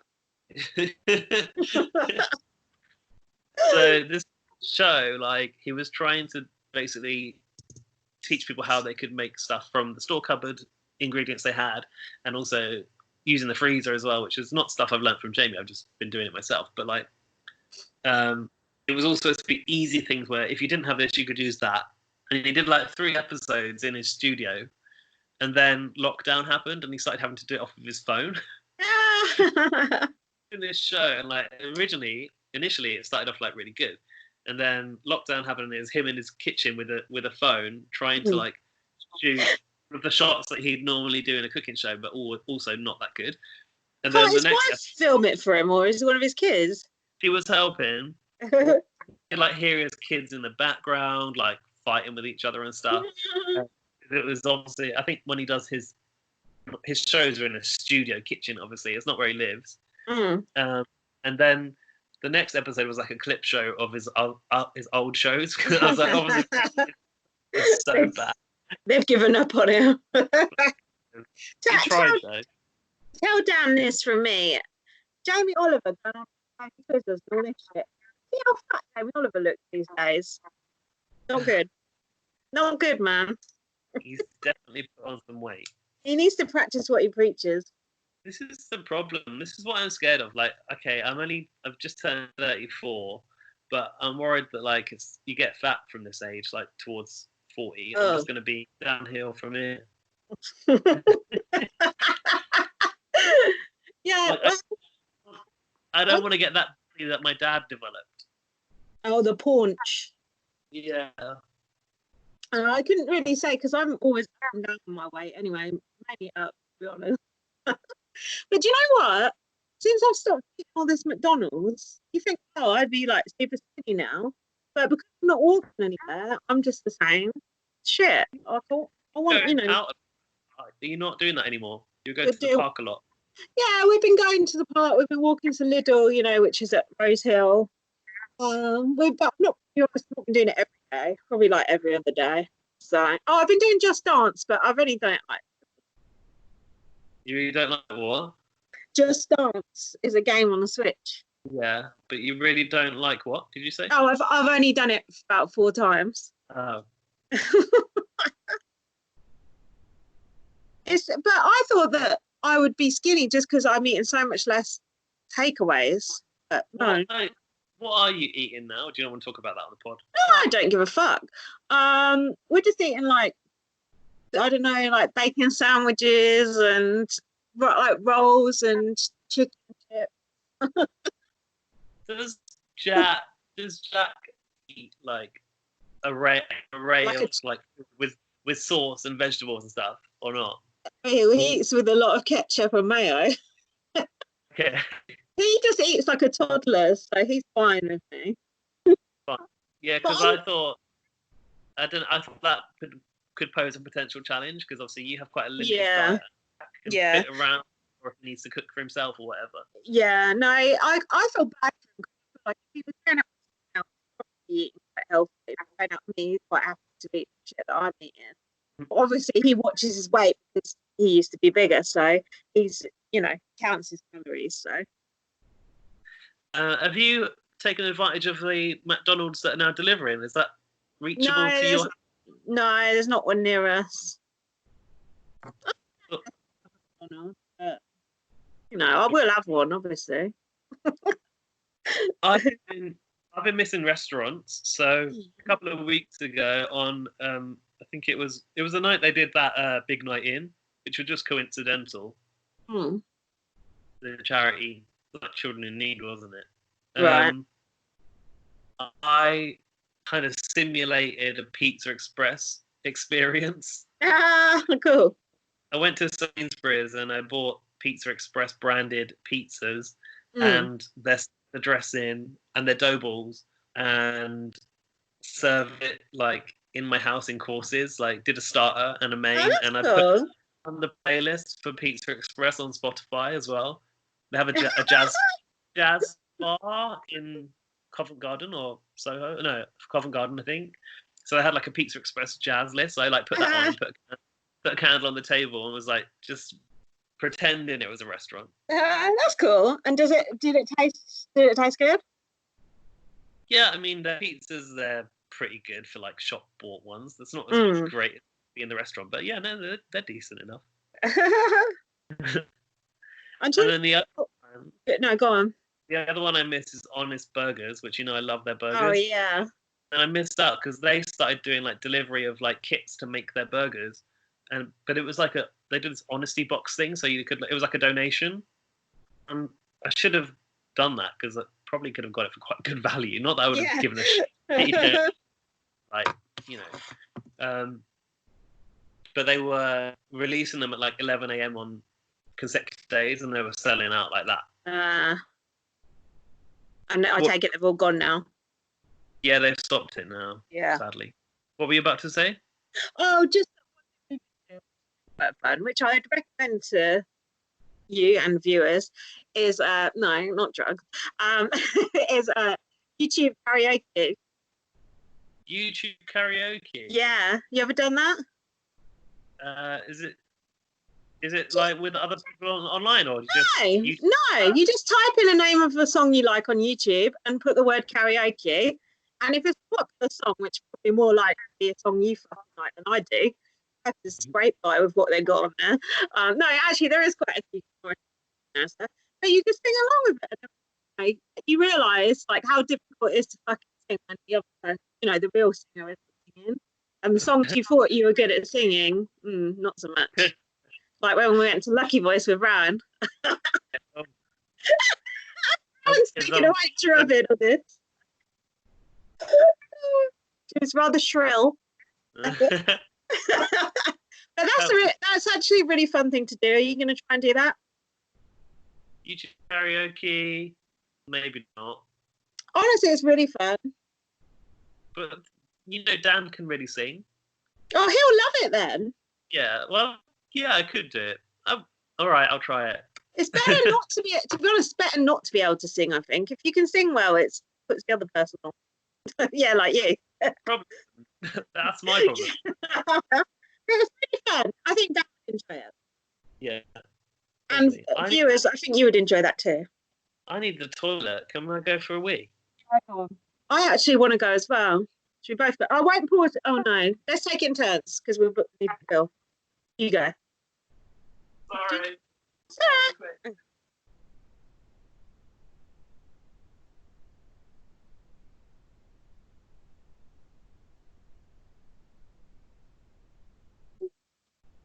He's very unbothered. I was rare to get there. Did he actually say sorry there? It was borderline. Interesting. He has changed in lockdown. Viewers, stroke listeners. Sorry about the sound quality on this, though. I mean, I don't know what the sound quality is like, but I'm just assuming it's terrible. But we do. We can do Zoom, but it's like, 45 minutes maximum. So, oh God, I'm not very good at filling, am I? We need booze. Drinking in the daytime now, it's just I've been doing quite well with drinking, like just drinking sort of not even every other day, I'd say every third day, but then drinking quite a lot of the weekends, so it's like been quite reasonable. Not been eating that much actually. monologuing. I hate monologuing. You're much better at it than me. Right, I'm going now. So you're going to do it. What shall I talk to people about by myself? No input. You see Towie? Yeah. There you go. Very chilled. Yeah, the quality of this probably is going to be terrible. So half the time I can't actually hear you. I think we should have done it on Zoom, but we would have been cut off after 45 minutes, which actually might have been a blessing. Let's have a look. Maybe I should go through my list, but I need Lindsay here to comment and give her input. Let's have a look. Okay. I've got my top 3 things to do in quarantine. No, actually, there are top 5 things to do in quarantine. Actually, now it looks like I'm just talking to a cat. Sorry. Oh, yeah. No, now it just looks like I'm talking to the cat. I was going to start going through my list, but I realised that you weren't here to put in the input. Right, I'm back. Okay, so let's start going through my top things to do in quarantine. Go on. And if we've also done them, I bet you've done these. So obviously, the first one is binge a TV series or 2. Mm-hmm. What are you watching in quarantine? What have you been watching in lockdown? 90 Day Fiancé. I need to know about. Where are you watching 90 Day Fiancé? TLC. Have you got Sky? No. You've got to watch it. It's the best reality show except for Big Brother. Do you know what's good about it? I'll tell you what's good about it. It's kind of real. It feels real. You know how the thing we hate about reality shows is when it's scripted. And there is the odd bit that is a bit dubious. But on the whole, it feels real. When they have like proper arguments on it, or when it's a bit of a controlling relationship or a bit of a... It just feels very real. And there's loads of just shocking moments. Someone got mugged with a machete on the last episode I watched. Like, fill me in on the premise. I'm guessing these are people that don't know each other. It's people who they've basically been dating sort of online in a variety of ways, or they might have met someone on holiday abroad, and then they come to America on this K1 visa, it's called, and they have 90 days to decide whether to get married or not, and if not, they have to go back. Like, you legally have to get married within those 90 days.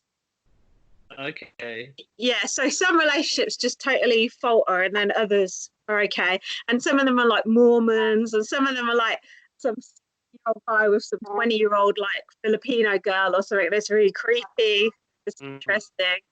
Some of them are just like horrible bitches, and the men are just like desperate losers. Like, it sounds awful, but it's so entertaining. And now there's this other one called Before the 90 Days, which is before they even decide to get engaged. So just when, say, couples have been talking online and they just meet each other, and it's even worse, they meet, they decide they don't really like each other. So then there's even more drama. So there's just so many spin-off shows to it. It's so entertaining. We literally watch it a day with each one of our meals. We watch it. So that again, you literally what? We watch it 3 times a day with every meal. We do. Not put you off your dinner sometimes. It sounds like some creepy relationships in there. It's so entertaining. And then they have a reunion show at the end where all the couples meet and they just have a massive Barney with each other and just pick each other out for their behaviour during the series. It's so funny. So I didn't have like a real world connection. I thought it was put together by the show. I thought it was a bit like Married at First Sight. No, it's not. They've met like normally like online dating apps or something like that. And it's quite nice. Not normally though. It's like a normal couple on it. But normally they're just fucking nuts. And it's very, very good. If you've got nothing to watch, I'm talking to the listeners of you, and you're thinking of something to watch, just fucking watch this. There's so many fucking episodes of it. You'll be sorted till fucking September. But at least next September. Honestly, it's so good. But this has been out for a while in the US then. Yeah, we watched like 7 seasons of just the original show, and now we're on season 2 of the Before the 90 Days, and then there's 90 Day Fiancé the other way. The American person goes to live in the other country. Oh. That sounds fun. Yeah. So it's honestly, it sounds shit when I describe it, but it's so good. This is the same with Animal Crossing. For my bit now, Animal Crossing looks rubbish, sounds rubbish. When you first it's stupid.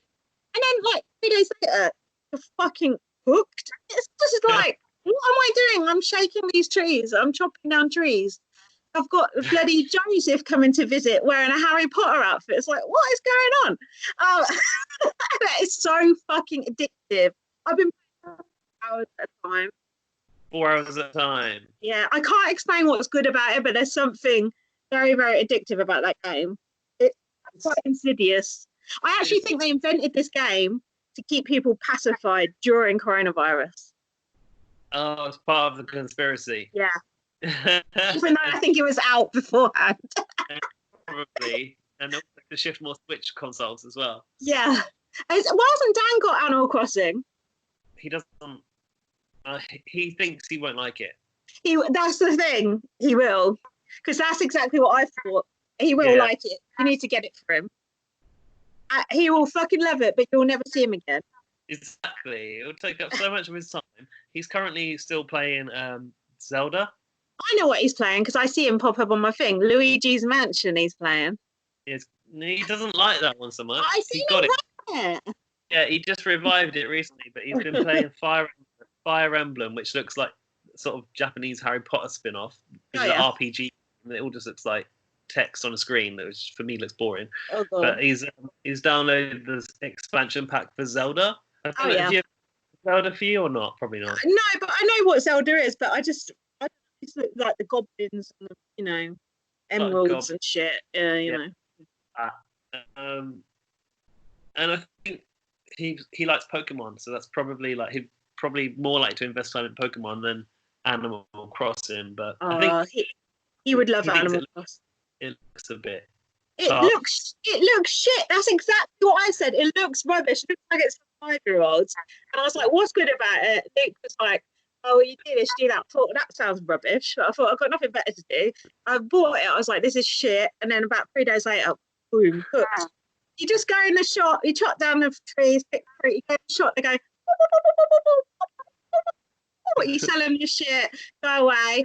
Fucking, this Tom Nook character, this fucking raccoon, he goes, you owe me fucking 200,000 bells. Like, you better get to work. So you get to work. You start cutting down them trees, and then you want to the house. It's like, oh, I want an room. It's like, that'll be 500,000 bells. Get to work. And off you go. Catching fish, fucking catching dragonflies. You do it because he tells you. You don't mess with him. He sounds a bit sort of dark and threatening. I don't know if I want to read that. I was searching for stuff about Animal Crossing and someone had put in, is Tom Nook a villain? He's not a villain, he's just the mortgage broker. Actually, the best thing about it, I'll shut up about it now, is it's so non-threatening. Nothing bad actually ever happens. Like, there's no boss to defeat. Like, the worst thing that happens is some twat lives on the island. There's one guy on my island who reminds me of you. I'm trying to get him. He is always trying to make me exercise. He's always like weightlifting and working out. He's like strutting around, like, yeah, getting his fucking biceps out.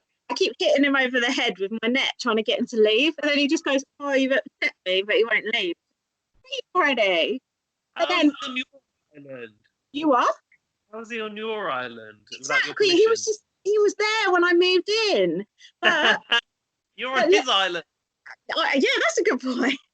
But yesterday, I went to James BB North's island. Oh yeah. Oh my God. It's like Neverland. He's not got a roller coaster, but he might as well have. It was just like beautiful past, like fucking, I don't know what was on there, but it was like majestic. I was embarrassed that he'd come to my island first. I was like, oh, let's be looking down at me. But yeah, he had this little villager on his island who I like. He's like a little angry fellow, like a little grumpy thing. And James was hitting him, trying to get rid of him. I was like, I want this one. Can't we swap? He's so annoying. I want the little angry squirrel. Instead, I've got this fucking workout fucking twat. Ugh. Is that workout person a real person? No, he's just a little animal. No, but is it like a player in real life? No, he's called Coach. Ugh. So it's a computer generated. Yeah, it's a computer generator. He's a little dickhead. But honestly, James's Island was just, oh my God, I want to move there. It was beautiful. Had James curated his own island? Is that why? Yeah, I'll say. Honestly, it was like, I don't know, Narnia. No, Utopia. better than that. What? Utopia. It was Utopia. I want to live there. So yeah, it was nice to pop and see James. And it has been nice to sort of socialise with people on there, like Laurie's kid, Harry, Joseph, Andrew. There's so many people who have kind of been and visited their island on there. It's quite cute, really. And you can either open your gates or you can close, like, leave me alone today. I don't want to talk to you. But I send like Gary like little gifts. Like I sent him like a sweatshirt, and he sent me a little rocking horse back. I don't know. It sounds stupid, but it's really cute. Absolutely preposterous. And if you're doing the audio thing, you can just freely talk like we are now. Yeah, you just go on your phone on an app, because I was talking to Trivia, and honestly, Trivia talks so much like Laurie. They just sound like the same person. They just sound exactly the same. It was so funny. Their island was nice, but not as nice as Supreme. Does it draw you in by having like time limits on things? It draws you in because you want to get the better stuff. You want to get more stuff, more and more stuff, and you want to make your house as nice as possible. Which sounds like that, but it just. And then there's other little things that go on as well, like little activities and shit. I don't know. It's really hard to explain, but once you start playing it, you're fucked. You're totally fucked. I've got a problem as well, because I'm playing this game on my phone, which is this Disney game. Yeah. It's called Sorcerer's Arena, and like you can collect all the characters. Yeah. It's like a level. You got to like level them all up.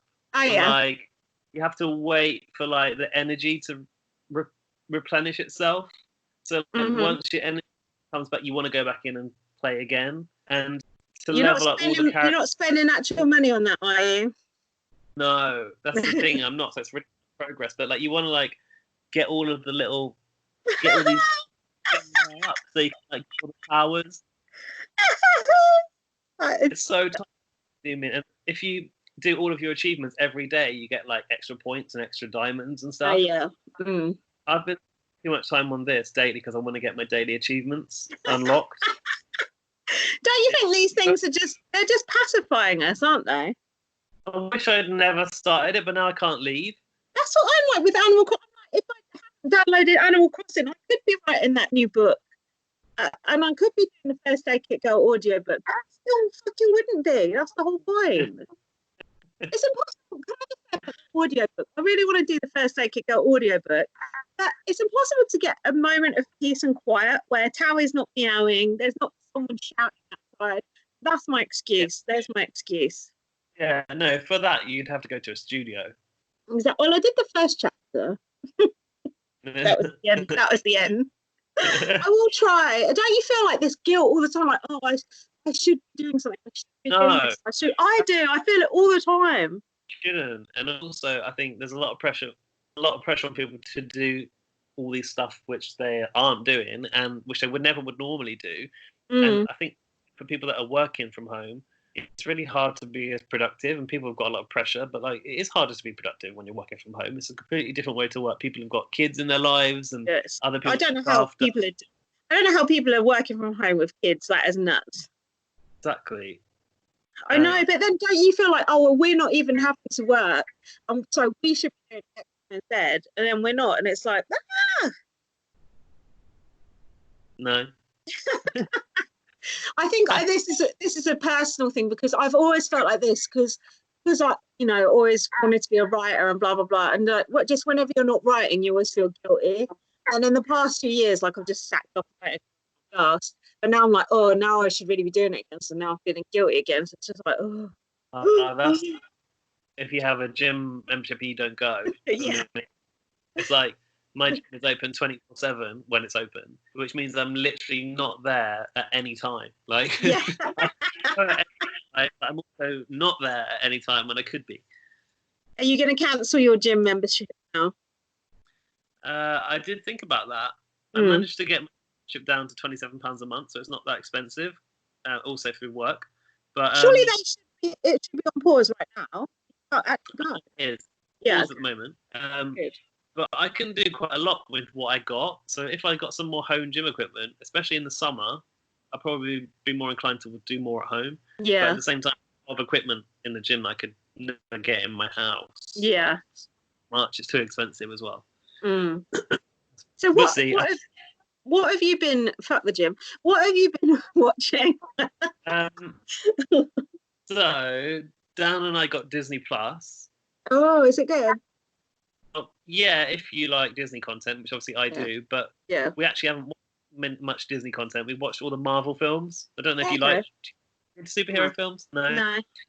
So I kind of wasn't either, but Dan really is. And if you watch them all from the very start to the end, they all intertwine. And actually, it's a really well told and well constructed universe. So I grew to appreciate Marvel films because of that. And kind of fully understood why Dan was so mad about it. Okay, that's cool. Which is nice because he's just watched all of Star Wars with me, and I think he now understands Star Wars, and I now understand Marvel. So we've done cool. a geek exchange. That's very. Those are very straight franchises for you to both be into. Like some straight things. Straight. Nah, there's lots of people into. No, actually, that's not. They're not that straight. I'm thinking about it. Men in spandex. Yeah. And we've just yesterday got up to date with Killing Eve. Do you like it? I like the first series, but I thought the second series was shit, and the third one we just gave up on. Really? Yeah, it's just, what is the fucking point of it now? Can you explain something to me? You've seen the second series, right? Why are they just like working together in the second series? Ain't she trying to arrest her? It just makes no sense to me. Oh, why did she start working with Villanelle? Yeah, why? The whole point of the show is she fucking killed her mate. Spoiler. And now, no, I don't get it. Because she needed Villanelle to get to the bottom of the 12. Oh, okay. Yeah, because I think they hired Villanelle, didn't they? Yeah. Basically, they had to bring her onto the inside in order to get to the bottom of what's running the operation. I see. I don't think that was well explained. And also, the problem me and Jack have with it, I think Jack is actually turned me against it because I did enjoy it. Too many poshos in it. And also, that second series was written by someone called Emerald Fennell, and that's off-putting. Emerald Fennell. Oh, yeah, you're right. Yeah, I've seen that. There's a producer on it. There's a producer on it with a first name, Thurlow, with a TH. How weird is that? That is weird. That's just rude, rubbing salt in the wounds. I do think the main characters in it are really good, especially Jodie Comer. She's unbelievable, but I've just gone off that show. Her accents are incredible. The way she becomes a character, I find it amazing. Honestly, Sandra Oh and Jodie Comer, and also the woman who plays Carolyn, I just think they're such good portrayals of the characters. For me, I love everything about them. And also, did you like Fleabag? Yeah. This Phoebe Waller-Bridge is like a producer of Killing Eve, and I feel like she wrote the first series, which is why the first series was good. Yeah, this third series is a complete gear change. It's really dark actually, and Eve's really down, but it's still good.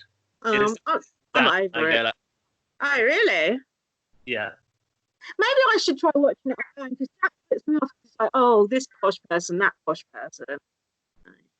So what? I know, but he hates posh people and things. I don't know why. You know me, I like a posh show like Ben and Big Brother. Throwback. Yeah, but Carolyn is very posh, the character of Carolyn, but I think like she plays it so well that it's not off-putting, but then I don't mind posh people, I suppose. But what else? Maybe I'm also benefit from the fact that I just watched it all in one go. Oh yeah. I had watched series 1, but I wanted to watch it again, and Dan hadn't seen any of it, so like. Oh, that's cool. Just watched it as if it was a continuation, and series 2 starts right after 30 seconds later, doesn't it? So yeah. on continuation. And then the other thing, go on. What did you have to say? No, go on. The other thing that we binge watched in a couple of days was Too Hot to Handle, which you took quite a long time to watch. That fucking program. It was so good. It was so rubbish. I thought it was brilliant. Go on then. What was so good about it? I thought it was like a pastiche of the dating reality show. Was it actually a pastiche? I think so, because I don't. those people were drawn to that show on the pretense that it was going to be a dating show and that they'd be able to, be putting themselves wherever they wanted. And then the twist was they couldn't touch anyone. Mm. And I think it was more of a send up of Love Island type shows. You're giving it too much credit. The first 3 or 4 episodes, I definitely felt that, and then I thought it started to get a little bit too serious. Of it. It's an experience where we're supposed to learn. For fuck's sake! How to form a relationship, which is also a problem that Love Is Blind had as well. It was like these people are trying to learn how to form a relationship. Mm. It's just funnier when you take the piss out of them and then take money away from them for kissing. And when those two sabotaged the prize fund and had their own kiss, I thought that was really entertaining. But why did they just make that girl the only entertaining person on that program? Oh, sorry, she had to go because she was entertaining. Bye. Oh yeah, and they just cut her out. Yeah, what the fuck? Because she was being rebellious, wasn't she? Oh great, we don't want the rebellious person on the reality show. Fuck. It's like when Big Brother threw Kitten out. Fucking stupid. They don't know how to run their own show. The stupid show, everyone on it was a complete arsehole. The whole thing at the end, oh yeah, just share them and what? Fuck off. Fuck out of here. The end was disappointing. They should have given it to the actual couple. Mm. Yeah. No, because they break the rules. They broke the rules. Because there was Francesca and Harry, and then it was Sharon and Sharon and it's on the tip of my tongue. I just realised I forgot all their names. Francesca and Harry, yeah, they were weird. Yeah. They didn't seem like a couple that were working the outside world, but apparently they are still together. Are they? Yeah. Well, she lives in Canada. He lives in Australia. How the fuck is that working? I don't know. I saw a picture of them on Instagram. Yeah, that's the point. How are they together now? Rhonda. Sharon Rhonda. I knew it was like an old lady name. When she introduced him to her kid on FaceTime, that was weird. That was weird, yeah. And he didn't have a top on. It's like, mate, put a shirt on. It's have some respect. Weird. It's really weird. You're baring your body while you're meeting this kid. It doesn't seem Yeah, I don't know why you're into that show so much. That's a show that people watch to have anything else to do, including myself. I really liked the narrator. I thought she was really funny. She was funny, yeah. It was a bit like me, the way she narrated it as a bit of a piss take. Yeah, I know what you mean. The only way I managed to get Jack to watch the show with me and do video, there's videos of me and Jack watching that on our BB on Blast Facebook page. The only way I got to do that was allow him to drink while we did it and not have a drink otherwise. Bribe him to do it. Oh, really? Yeah. Yeah, It reminded me of Big Brother because Lana was like a Big Brother style entity who oversaw the whole thing and would pop up at any time and seemed a little bit like something to be feared, or they were all like Lana. They didn't fear it that much. They just all carried on getting off of each other anyway. Stupid. Well, go on. And I thought it was better than Love Is Blind. A lot better. Oh, I didn't. Love Is Blind was better. I don't like Love Is Blind as shit. You should watch Temptation Island. There's only 2 series of it. It's so good. Only 2 series? Yeah. Of the American version. The new version, anyway. Right. Yeah, honestly. It's so good. And another thing that I've been going on and on about, which you won't be interested in, is Succession, which not. I don't think you'll like it. It's about this family who are all stabbing each other in the back. They run this big media corporation, which sounds boring as fuck, but it's so fucking good. It's so funny, and the characters in it are so good. You might like it. I don't know. What's it called? So, Succession. Is this American? It's American. I've got it in my Dropbox if anyone wants it. It's got Brian Cox in it, not that one. It's got Kieran Culkin. Honestly, it's so good. It's written by the writers of Peep Show. Oh, But that's it's weird. American and it's a drama, and the budget is fucking it's such a fucking good show. Honestly, it's so good. I can't explain it. It's like all stabbing each other in the back, just giving each other over, and just, everyone in it is a complete arsehole, but it's so entertaining. I might Really. try it. Honestly, it's really good. I've got it in my Dropbox if you want to try it. Anyone, if you want to watch Succession, I'll give you the link. You need to watch it. It's that good. Anything else Right. for TV? And for TV, we're watching that for Jinx. We're only about halfway through it. What is it? It's like a true crime documentary. You might like that, actually. Jinx. What's it called? The Jinx. Is Yeah. it on Netflix? It's on Sky. But I'm not really sure where it's going. I'll tell you afterwards whether it's worth watching or not. It's quite interesting, though. I think You watched Tiger King? No, the reason why I didn't was I can't look at those animals in those cages. It just freaks me out. Yeah. Even though I could watch Don't Fuck with Cats somehow, but just that whole thing just made me feel sick. But I know what happened in it. I think you've listened to a podcast about him. Yeah, haven't you, that's before? right. Yeah. I saw the BBC advertising their Louis Theroux documentary. Yeah, I've seen that actually. Really Yeah, old. Yeah, I watched that years ago. I actually think Tiger King is all hype. Like, it's not that interesting as a story, even. It's just that they're ridiculous. They drag things out too long on Netflix. Definitely, they could have done that in an hour. That one documentary. Yeah. It's only interesting because the people are like caricatures. That's the only reason it's interesting. Yeah, I don't care for that, and I don't care for everyone talking about it. Another one thing, short, sweet. There's another show on Netflix called How to Sell Drugs Online Fast. I've not watched all of them. It's dubbed. It's a German show, but it's so good. It kind of reminds me of like The End of the Fucking World or like Misfits. It's really quirky and fun. So I'd recommend that too. Have you seen that on Netflix? How to Sell Drugs Online Fast. It's called. Okay. It's really fun. It's kind of like a teenage sort of a show, but it's cool. And possibly educational as well. You what? Possibly educational as well. Yeah.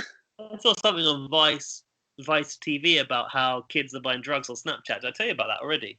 No, I don't think so. Oh, I watched some of those things on Vice TV with the guy. Good.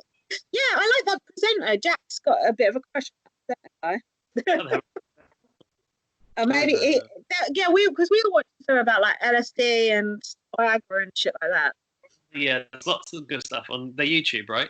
Yeah, they were on Sky for some reason as well. Yeah, Channel 4 have got some Vice content as well on 4AD. It was interesting. Also on my list to do in lockdown is make a TikTok. Oh, you did that, didn't you? Yeah, Dan and I made a TikTok. I'd like us to make more, actually. It's quite fun. Your first one went down quite well. It was mentioned on Julia's podcast. And that was the very end of that podcast. I was listening to it as I was going to sleep, and they went, "Oh, Gaz," and I was like, "Oh," and suddenly I was awake. I was like, "Oh, fuck." Do you think you and Jack could venture into the world of TikTok? I thought you tweeted something about TikTok yesterday. I fucking hate TikTok. It's annoying. Oh, look at this on TikTok. No, I don't want to. It's pointless. I just don't get it. I'm too old. I'm too old for that. I'm too old for Snapchat. I just don't get it. Your thing was cool, but it's like, I've looked at that. It was kind of entertaining. Now what? Now what? Move on to the next TikTok. Oh, that's not good. This is my number 3 thing to do in lockdown. Apply for a TV show. Oh, that's a good idea. Have you actually done it? Have you done it?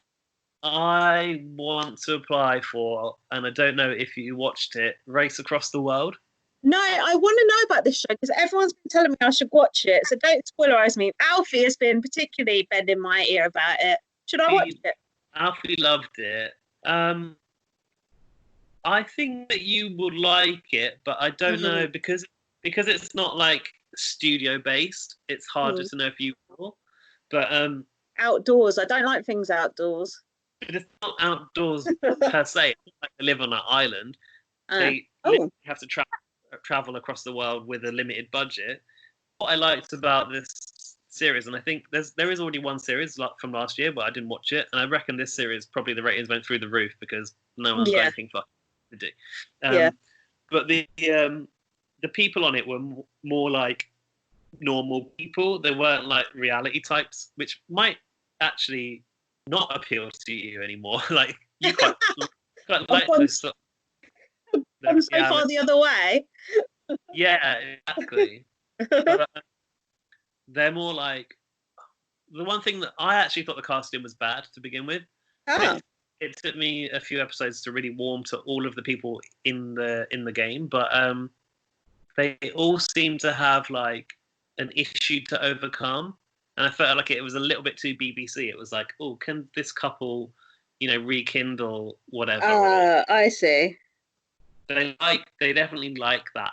They like to tell that story amongst the show, but like for me, I would rather have like maybe a really funny couple. Well, yeah. Yeah, but there was no like this is the funny pair or like there wasn't any sort of like those sort of reality TV tropes that we expect. But in the end, that was not bad. It's quite a nice thing, and I was like, oh yeah, you can make good reality TV with normal people. Okay. Yeah. I'm gonna watch one episode and see what I think. But bear in mind, it might take you a few weeks to actually start to sort of really warm. A few weeks? Fuck off! I ain't got a few. I have, but. Well, it's not weeks because you've got it all there on iPlayer. That's true. Sound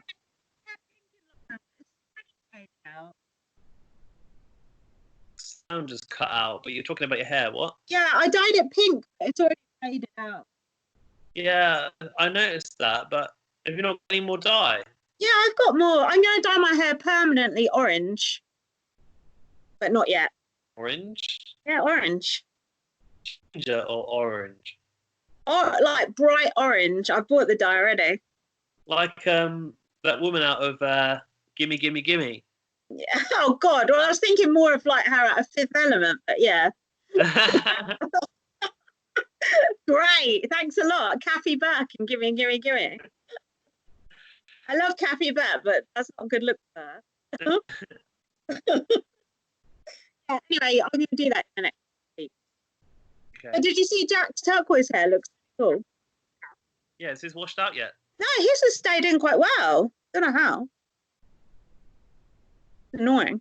I don't know if I'd want hair that colour, but it was all right. I think it's lockdown. I think he'd want to go about normal life with it. Oh, no. Something to do in lockdown, isn't it? Exactly. Number 4 is bake. I guess you haven't done any baking, but you like to eat baked goods, don't you? How dare you? We were thinking about making bread. I don't know, but we haven't done it yet. Gonna make bread? Yeah. The thing is, it's really hard to find flour. Oh, probably won't be that then. Yeah, I've got yeast. I managed to get it in the end from like a big supermarket. But Dan started. Everyone was making sourdough. Dan did sourdough. Oh yeah. That's good. Yeah. You have to put it in the jar and like put stuff in. Day after day. You can't. You have to wait like a week, at least a week. I didn't know that. Yeah, it's like a little project you can do. Oh, I've eaten that. I wouldn't have eaten that if I found that. It's got bubbles in it. Fermented. Oh, it sounds. Oh, I'm not eating that again. That sounds gross. Oh dear, we're minusing things off my food groups. My number 1 is obviously work out because that's really what I needed to do in lockdown. That's my number 1. I'd say that. Have lots of sex. Well, why are you whispering that? Because it's a rude one. If you're at home with your other half, obviously you're going to end up having a lot of sex, right? Well, yeah, it passes the time, doesn't it? Passes a few seconds. I mean, you, why not? Yeah, I'd say my routine is just like get up, play Animal Crossing, eat, play Animal Crossing. Oh, I thought of two other good TV shows. Did you watch Quiz? No, I want to. You should watch that. It was really good, and it's got some session in it. And who Oh, plays Major Ingram? That guy. The guy who played the coughing Major is out of Succession. Okay. And Beat the Chasers. Have you watched that? You don't really like quiz shows, do you? It's a new variant of The Chase, right? Yeah, but it's got all the chasers on it. You have to beat all of them. It's actually really entertaining. Are they doing this remotely? Is it new or is it studio? No, I think they must have had it filmed already because they've only released 5 episodes. I think they've probably got about 30, but they're going to eat them out, sort of thing. Yeah. But it's good. It reminds me of Old School Millionaires. Really good. Oh, okay. Maybe I would. I used to love Who Wants to Be a Millionaire. Honestly, it's really punchy because people come on and they're like gone again in like 5 minutes, and then it's the next person because they all just basically lose. But how are they coping in the soaps? Like, what are they doing now? Have they run out yet? They're dragging them out very slowly. No, Alfie texted me about it, actually. He said Emmerdale runs out in May and Corrie runs out in June. But apparently they're going to start filming them again in June, I heard. But that knows how they know that. Do you think that they'll just like jump ahead in time and be like, oh, everyone was in quarantine for a few months and now they won't mention coronavirus. They can't because it doesn't fit in. No one wants to watch self-isolating, do they? I don't know. You say that, but on Netflix, all the movies about pandemics like jumped up the charts. Everyone wants to watch stuff about virus outbreaks and stuff. It's weird. I watched that documentary on Netflix about pandemics. It's quite interesting.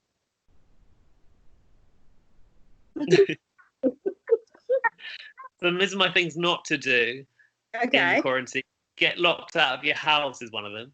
Oh, I've done that since being in quarantine. Was that since quarantine? No, that was just before actually. Yeah, mine was during quarantine when I had to get a train to go to my landlord's house to collect my key. So, another breach. This is why I've had to go on a bus and had to go on a train, because my landlord was self-isolating because her husband has a health condition. And therefore I had to go to Surrey, which is like the next city, on the train. And gave me these like detailed instructions of how to find her house, right? And it was down this like private road, really long, massive houses each side, tree-lined street. And she was like, oh yeah, when you get to the tree in the middle of the road, then you have to turn right. And then obviously I turned the wrong direction. I went up this street called Bear's Den. I was like, is this the way to get to whatever? And the guy was like, no, this is Bear's Den. She's Why he didn't shoot you? She goes, I put the outside lights on so you can see the house. They look like flames. I was like, okay. Fancy. Yeah. That's Survivor. It did help me identify the house, to be fair. And then she put the keys on the doorstep and she spoke to me from an upstairs window. I felt like such a peasant. Was that house massive? Absolutely huge. That's obviously what it pays for, but yeah, it was massive. Yeah. My landlord's house is fucking massive as well. Because I've been around there for the very same reason. Oh, really? Yeah. Where is it? It's in Epsom. That's where they live around here, all the landlords. Yeah, they live in the posh area, not in our rough bits. I said it's a world away from where I live out here. Like, did you? Yeah. My landlord gave me a good reduction on my rent, though. He reduced it from 900 to 720. But only for 2 months. I want to try and get an extra month out of him. I got 50 quid off for a couple of months as well, but I think when I get back to work, I'll still be on less money. Yeah. I think I can probably get away with continuing the reduction, though. My landlord's quite reasonable. Well, not as reasonable as it was, but that was huge. But like you said, you've lived there for ages. My landlord is actually all right, which is weird to say, but it's true. My next thing not to do is hook up with people on apps. Yeah. What are you going to say? Yeah, obviously. Are people doing that? Well, I mean, obviously, we're in relationships, so we're not. But there's my charity at the moment has a big campaign to encourage people to masturbate instead of going to meet people. That's the current line of campaigning. I'd like to see the poster for that. It's got like a hand on it.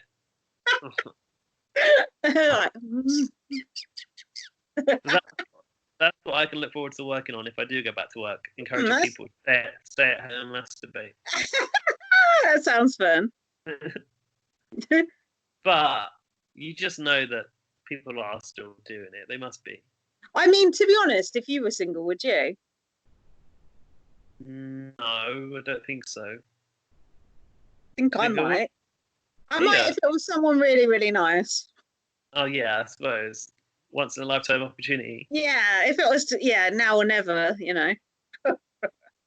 See? Pleasure pledge. What are the fingers? First lockdown. Are the fingers pink or is that just the glare? It says signed a wanker. Oh my God! Who designed that? Let's see the marketing team. Oh look. Oh my God. That's brilliant. No, it's good, isn't it? It's funny. Can't be prudish about this. Shout out to my charity. Don't shave off your beard or cut your own hair. Well, I think doing a little trim is fine, but then I've seen people who have beards who have like shaved off their whole beard. It's like, why? You normally maintain that when you're at home, surely. That's true. People are like shaving their heads. But what's going to happen with your hair, your fringy bit? You're just going to grow it long like Justin Bieber? My problem is not actually the fringe. My problem is my sides because they're so. I want those grey sides taken out. Grey is fine. Grey is nice. I don't like it. But I'll probably, if I get to the point that it's too long, I'll just like have to start doing. Oh, to have a quiff. The blowover. Oh yeah, well, that'd be nice. Oh yeah, because you used to have hair much longer. You used to have your man bun. Have a man bun. Oh God, we don't want that back again. Not actually, almost possible, really? But not quite. I had so much hair before, but yeah, no, I really would like when this is over, the barber shops are going to be overrun. If they're not all shut down, that's what I'm worried about. I'm just worried some things are just never going to open again. That's definitely going to happen for some small business. Right? And I'm just worried, like we're not going to be able to go on holiday like we used to, and I don't know, just everything. We will. You think? You seem a lot more optimistic about things than me. And you're the one who's not been watching the news, so that makes me concerned. No, okay, obviously there's going to be a lot of businesses that will fold, but businesses want to make money, so life will continue. Even whole countries need to think about their economy, and tourism is massive for a lot of economies around the world. So eventually it will have to continue. We're not going to like hide from this virus forever, are we? I hope not. No. And go on. Yeah, go on.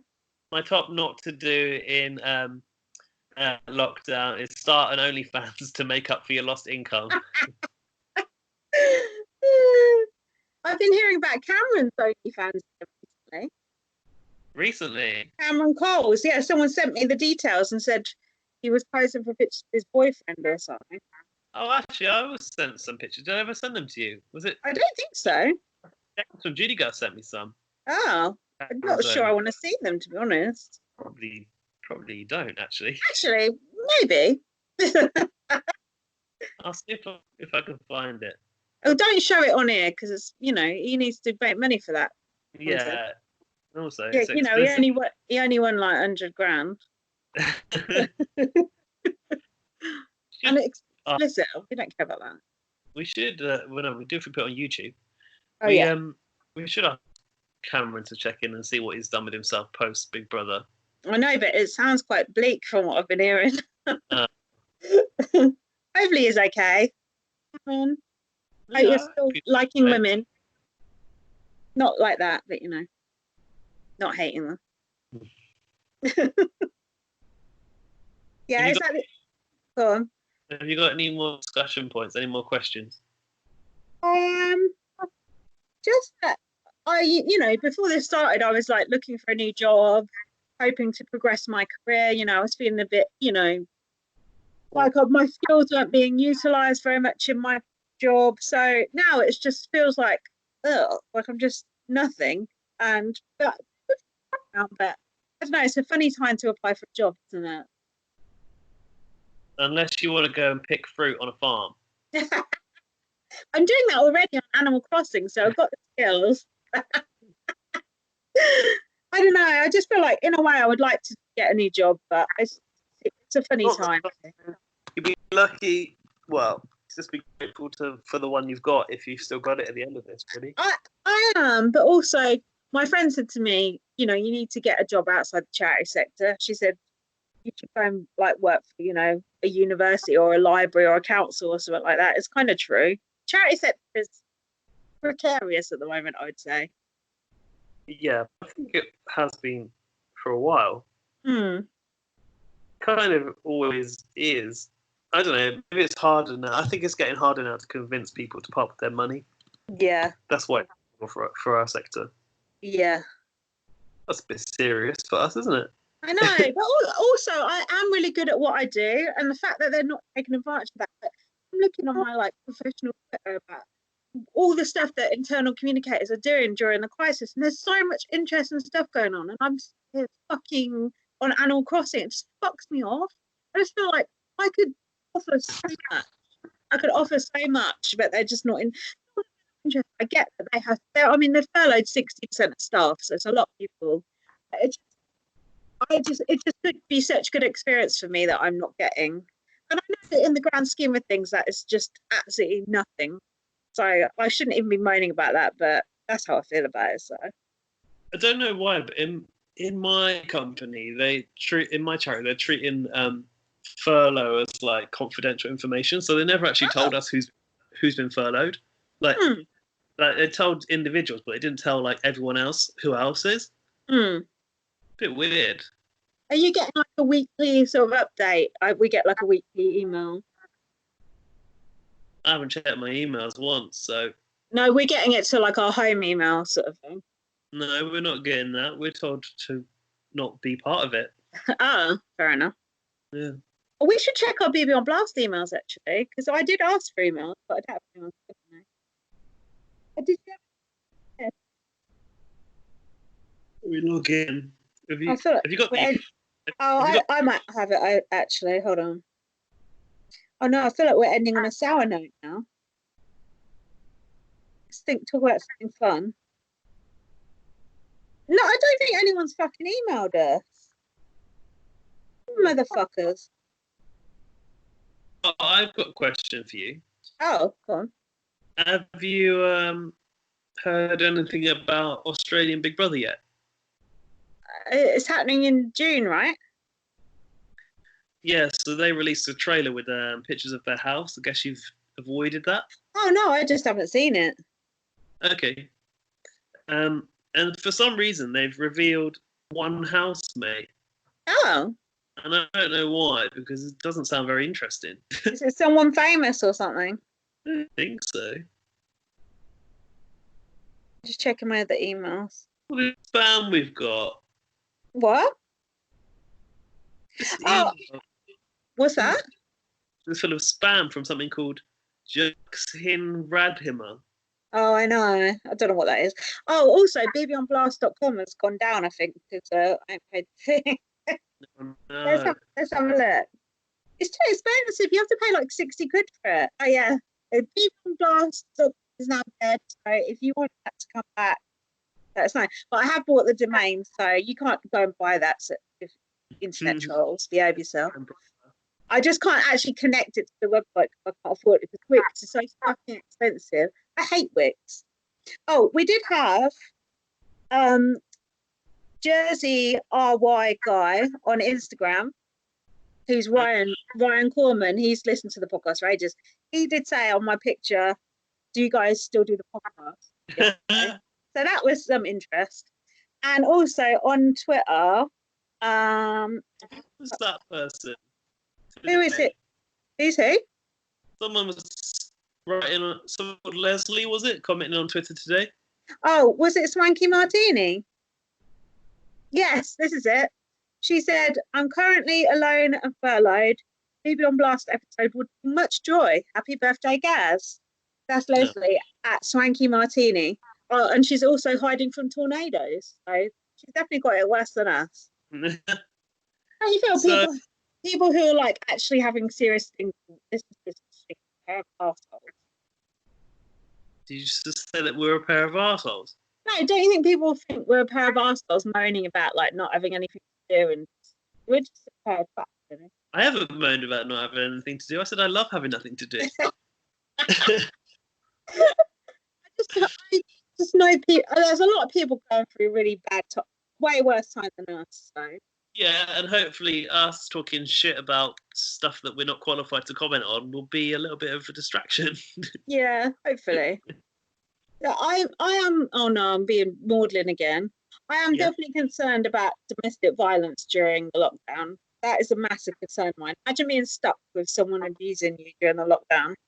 That is something that just terrifies me. But that's not a very cheerful thing to talk about. That is genuinely something that has happened. Yeah. They were talking about it on the news. Have you seen about it? About instances increasing? Yeah. Oh, it's gone through the roof. The government have given like 76 million or something. Yeah. You what? The government have given like 76 million to refugees. But the government shut down all the fucking refugees in the first place, so it's their fucking fault anyway. Davina was talking about it as well on the Big Night In. She did a little shout out for donations. Did she? Focusing on domestic violence, yeah. Oh, good. That's good. Yeah. I think it's weird that also, and I haven't seen it myself, but like when lockdown started, everyone started to think about old Big Brother. Did you notice that? Like a lot of people were talking about. Please bring it back to Big Brother. Yeah, I know. Apparently, on this morning they got like a load of old Big Brother people. Did you watch that to talk about how to cope in lockdown? You've seen most of it. Yeah, for some reason I never saw that bit, but I don't know why. I should have done. Defrosted like Craig Phillips and Kate Law. Wheeled him out. Talk about how to survive in lockdown. I thought this is like trivializing the whole thing, really, isn't it? Like, yeah, a bit. Once lived in a house on telly, so now we know how to cope with coronavirus.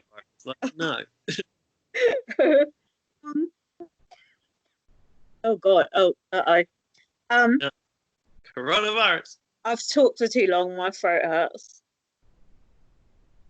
You better tend to your parsnips or whatever you're growing on. Turnips. What was I going to say?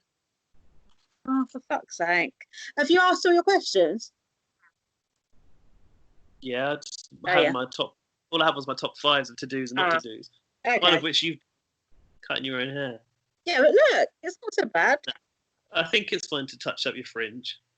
Oh, I think everyone should do YouTube karaoke, watch Succession, buy Animal Crossing, watch 90 Day Fiancé, dye your hair a silly colour, and eat, drink, and be merry.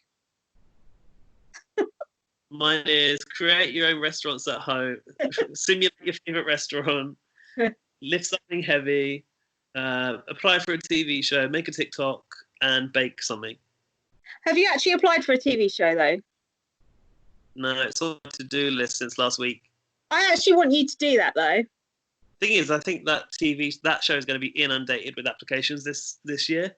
Yeah. But also, imagine if like this situation doesn't like ease in the next year. They're not going to be able to film a show called Across the World, are they? No, that's true. Yeah, you should definitely do that though, because it's something that you wouldn't probably bother to do otherwise. Yeah. So, should we go? Yeah, I think we're done. Follow me on Twitter, like at VM. Follow me on Twitter, BB_superfan. Read my book, First Aid Kit Girl. Great thing to do during lockdown. Follow us on what? Follow what? Spotify. What Yeah, else? subscribe on Spotify. Follow us on Twitter, BB on Blast. You can't go to our website because it's down. Yeah. Just like everything during lockdown. We're gonna get now then. We're gonna what? How are we gonna get donations now? That's the ironic part. We can't get donations. I'll tell the website.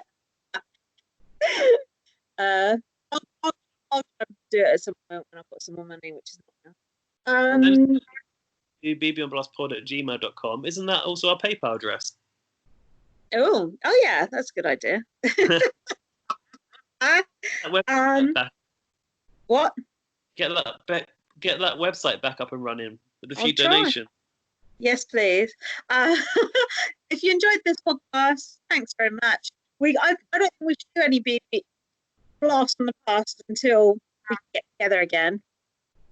Because the audio issue is a nightmare. We can't Yeah. the video.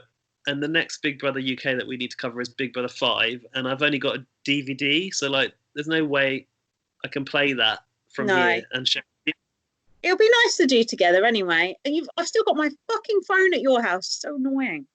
Oh, yeah. But I've not been playing much Candy Crush, so it's all good. I'm going to press recording now. Sorry? Bye. Oh, that's it. Sorry, you cut out for a sec. No, I'm gonna press stop. Say goodbye. Okay, we'll be back for Big Brother Australia in 5 weeks. Bye. See you then, mate. Bye.